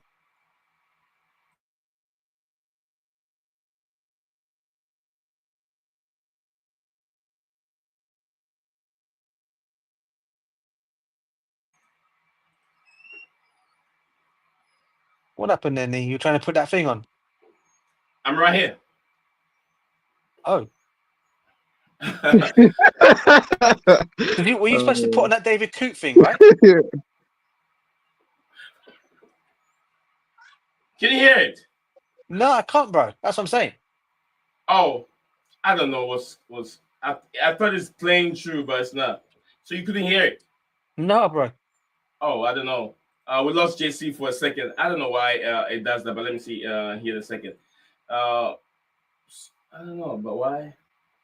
Yeah, but there was some interruption. Me. Yeah, I see why. Yeah, yeah, go ahead. I wonder why the Redskins not using action point since that Bournemouth mistake. It's not been playing again. Boom. I mean, the pressure. Yeah, I mean, that's what I'm saying, DJ. If a player make a mistake and you stop playing that player, it means you're taking the confidence away from him. You're here to improve these players. I know there's pressure, but there have been games that you could play a champion.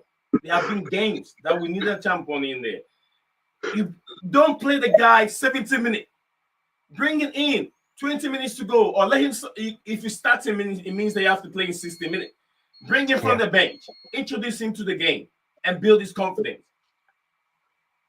I tell you what, he's one kid. I will say one thing about. He's one kid that we really need to try and build as well around, because from what I've seen of him and what we've seen of him, he's an excellent talent. And if this guy is gonna blame him for a mistake he made, for one little mistake, we all know at the end of the day, even top professional players that are top in their game make mistakes. It's when you learn from them. The problem Action Pong has got, unfortunately, he doesn't have the experienced players to put an arm around his shoulder and say, "Look, don't worry about it, man. I'll support him." If, for example, Thiago Silva was alongside him now, yeah, we all know Thiago Silva will not allow. He'll just go and support him and back and say, "Look, don't worry about it. I've done mistakes millions of times at your age. It's how you learn from it." But when you don't have someone that's there to tell you that, okay, and the manager's supposed to be your only line of defense in terms of, oh, go on, bro, you putting that on? I think it's supposed to come on. You had it now. You had it now. That come. I heard the voice. Yeah. Call that bad. Try walking in the cup. You still Okay, look sad. I gotta start all over again because I did some few chess settings on StreamYard and it worked. But go ahead, DJ. Go ahead. No, I was just saying, yeah. I'll I mean, if he had someone like if he said like a Thiago Silva alongside him, okay, and that mistake, then you'd know he'd go and support. But you got no one there to who do you look at? You look at that defense, apart from probably Chalobah, who's probably the only one, and Tossin maybe. You could say, don't worry about it, it happens. But he's got no one there. And the manager should look at that and say he's only a kid. So, don't drop him because he's made a mistake. See what he's gone and done. Make him go and do a bit more training in the game. Train him when they're training and say, look, this is what your position should be. This is where you should be. Do all that, but don't just drop him, not play him a game, because that's. I don't think he's played since he's dropped him, has he? Or did he come on? I don't remember. Has he come back to any games at Chimpong? Has he come back since the mistake? No. Yeah, well. Anyway, go on, Lily. Sorry. Comment and subscribe. All right, so let's see if we can get the cool music again on, and we can move on from there. We all see the hate. I don't know why it started. Just probably have to start all over again. Sorry, guys. Silent, your call's all wrong. Fans chant your name, but it's not for a song. Coots on the mic, but he ain't got game. Bringing shame to the badge, dragging the name. Prams in your hands, but you're fumbling the play. Get your whistle checked, Coot. It's Judgment Day.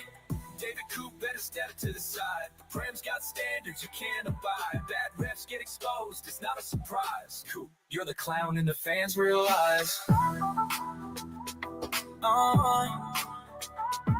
Yeah. David Coop. Yeah, it won't start all over, so I just have to leave it leave it like that and continue from wherever I stopped from. Sorry, guys. But anyway, Alvin. DJ. Yeah, bro. Sorry. Come. We're gonna continue from tomorrow, isn't it? We'll come again. We'll come again tomorrow. For sure. For JC. sure. For tomorrow. For sure. JC, want to wrap up from here? Yeah, thanks for having me. Nothing to add. I hope we turn this around, and Maresca hopefully finds a solution.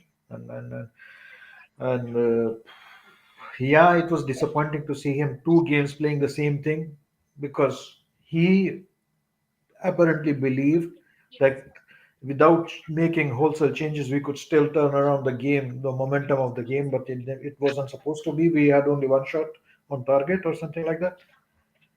But then, okay, I mean, there is some time there, and we have to get to this international break without further damage. So that we are still in and around top 4. Because whatever he might be saying, whatever everybody else will be saying, top 4 is a target, I tell you. But let's hope. Let's stay positive. Let's stay positive and see, because Maresca still has enough in bank. According to me, he still has enough in bank. Yeah, he has had games where things have not worked out, but I see he is flexible. He has played different styles, and hopefully he turns this around. So Thank you. Thank you very fans, much.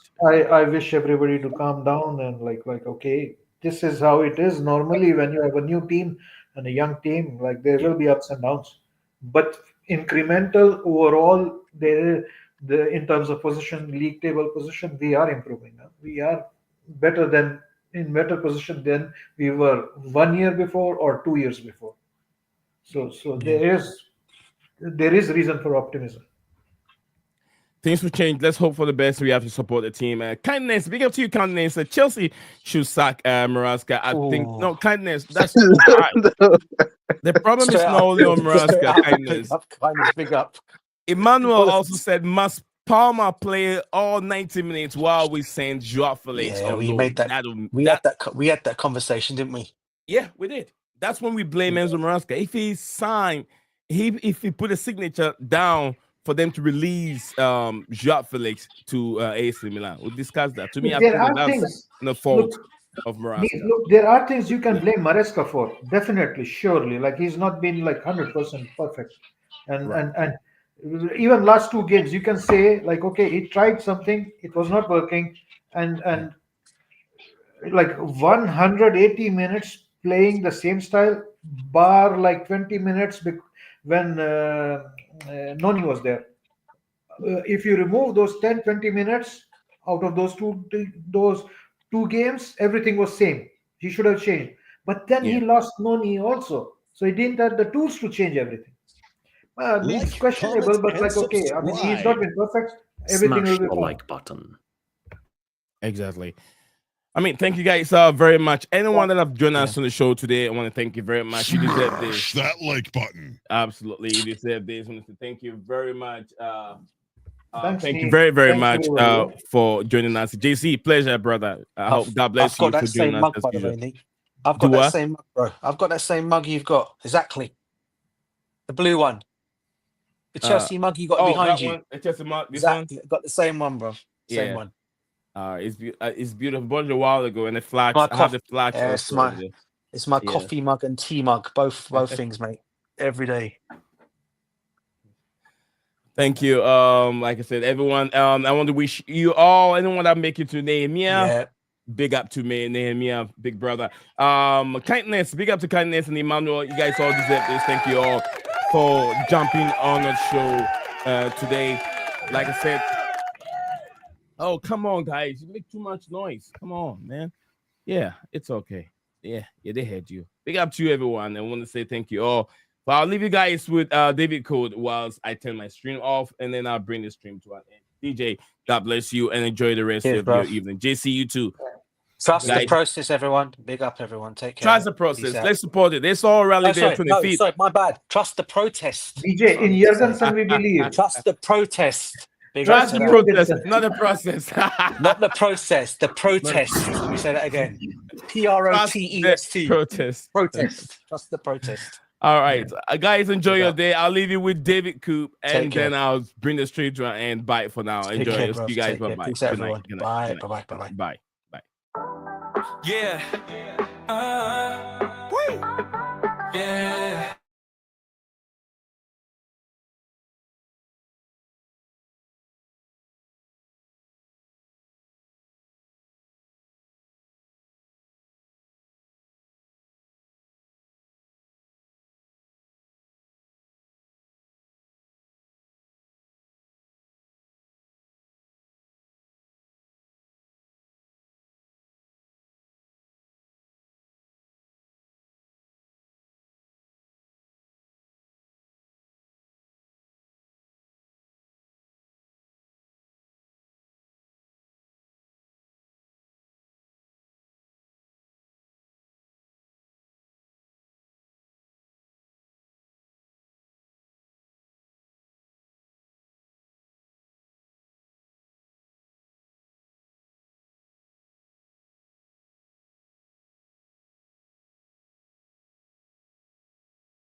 are a winner.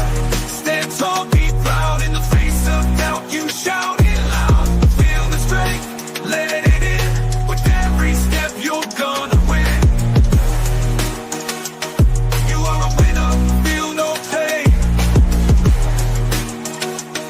You are a winner, feel no pain. Yeah, I woke up feeling like a champion. Every move I make, I got the stamina. Eyes on the prize, never lose sight. Grinding every day, pushing through the night. Got the fire in my soul, never back down. In the ring of life, I'm the one with the crown. Sweat and tears, yeah, I paid the cost. Every battle fought, I'm never lost. Hit the ball, feel no winner. Stand tall, be proud. In the face of doubt, you shout it loud. Feel the strength, let it in. With every step, you're gonna win. Every challenge met, every goal in sight. In the gym, on the grind, it's a warrior's fight. From the bottom to the top, yeah, I've been there. With the heart of a lion, I face the dare. No fear, no limits, just pure drive. In the race of life, I'm alive. With every push, with every strain, I'm a winner, feel the gain. Hit the road, feel the power. In this moment, it's our hour. Rise above, break the chain. You're a winner, feel no pain. You are a winner, stand tall, be proud. In the face of doubt, you shout it loud. Feel the strength, let it in. With every step, you're gonna win. In this moment, own your name. You are a winner in this game. You are a winner, stand tall, be proud. In the face of doubt, you shout it loud. Feel the strength, let it in. With every step, you're gonna win.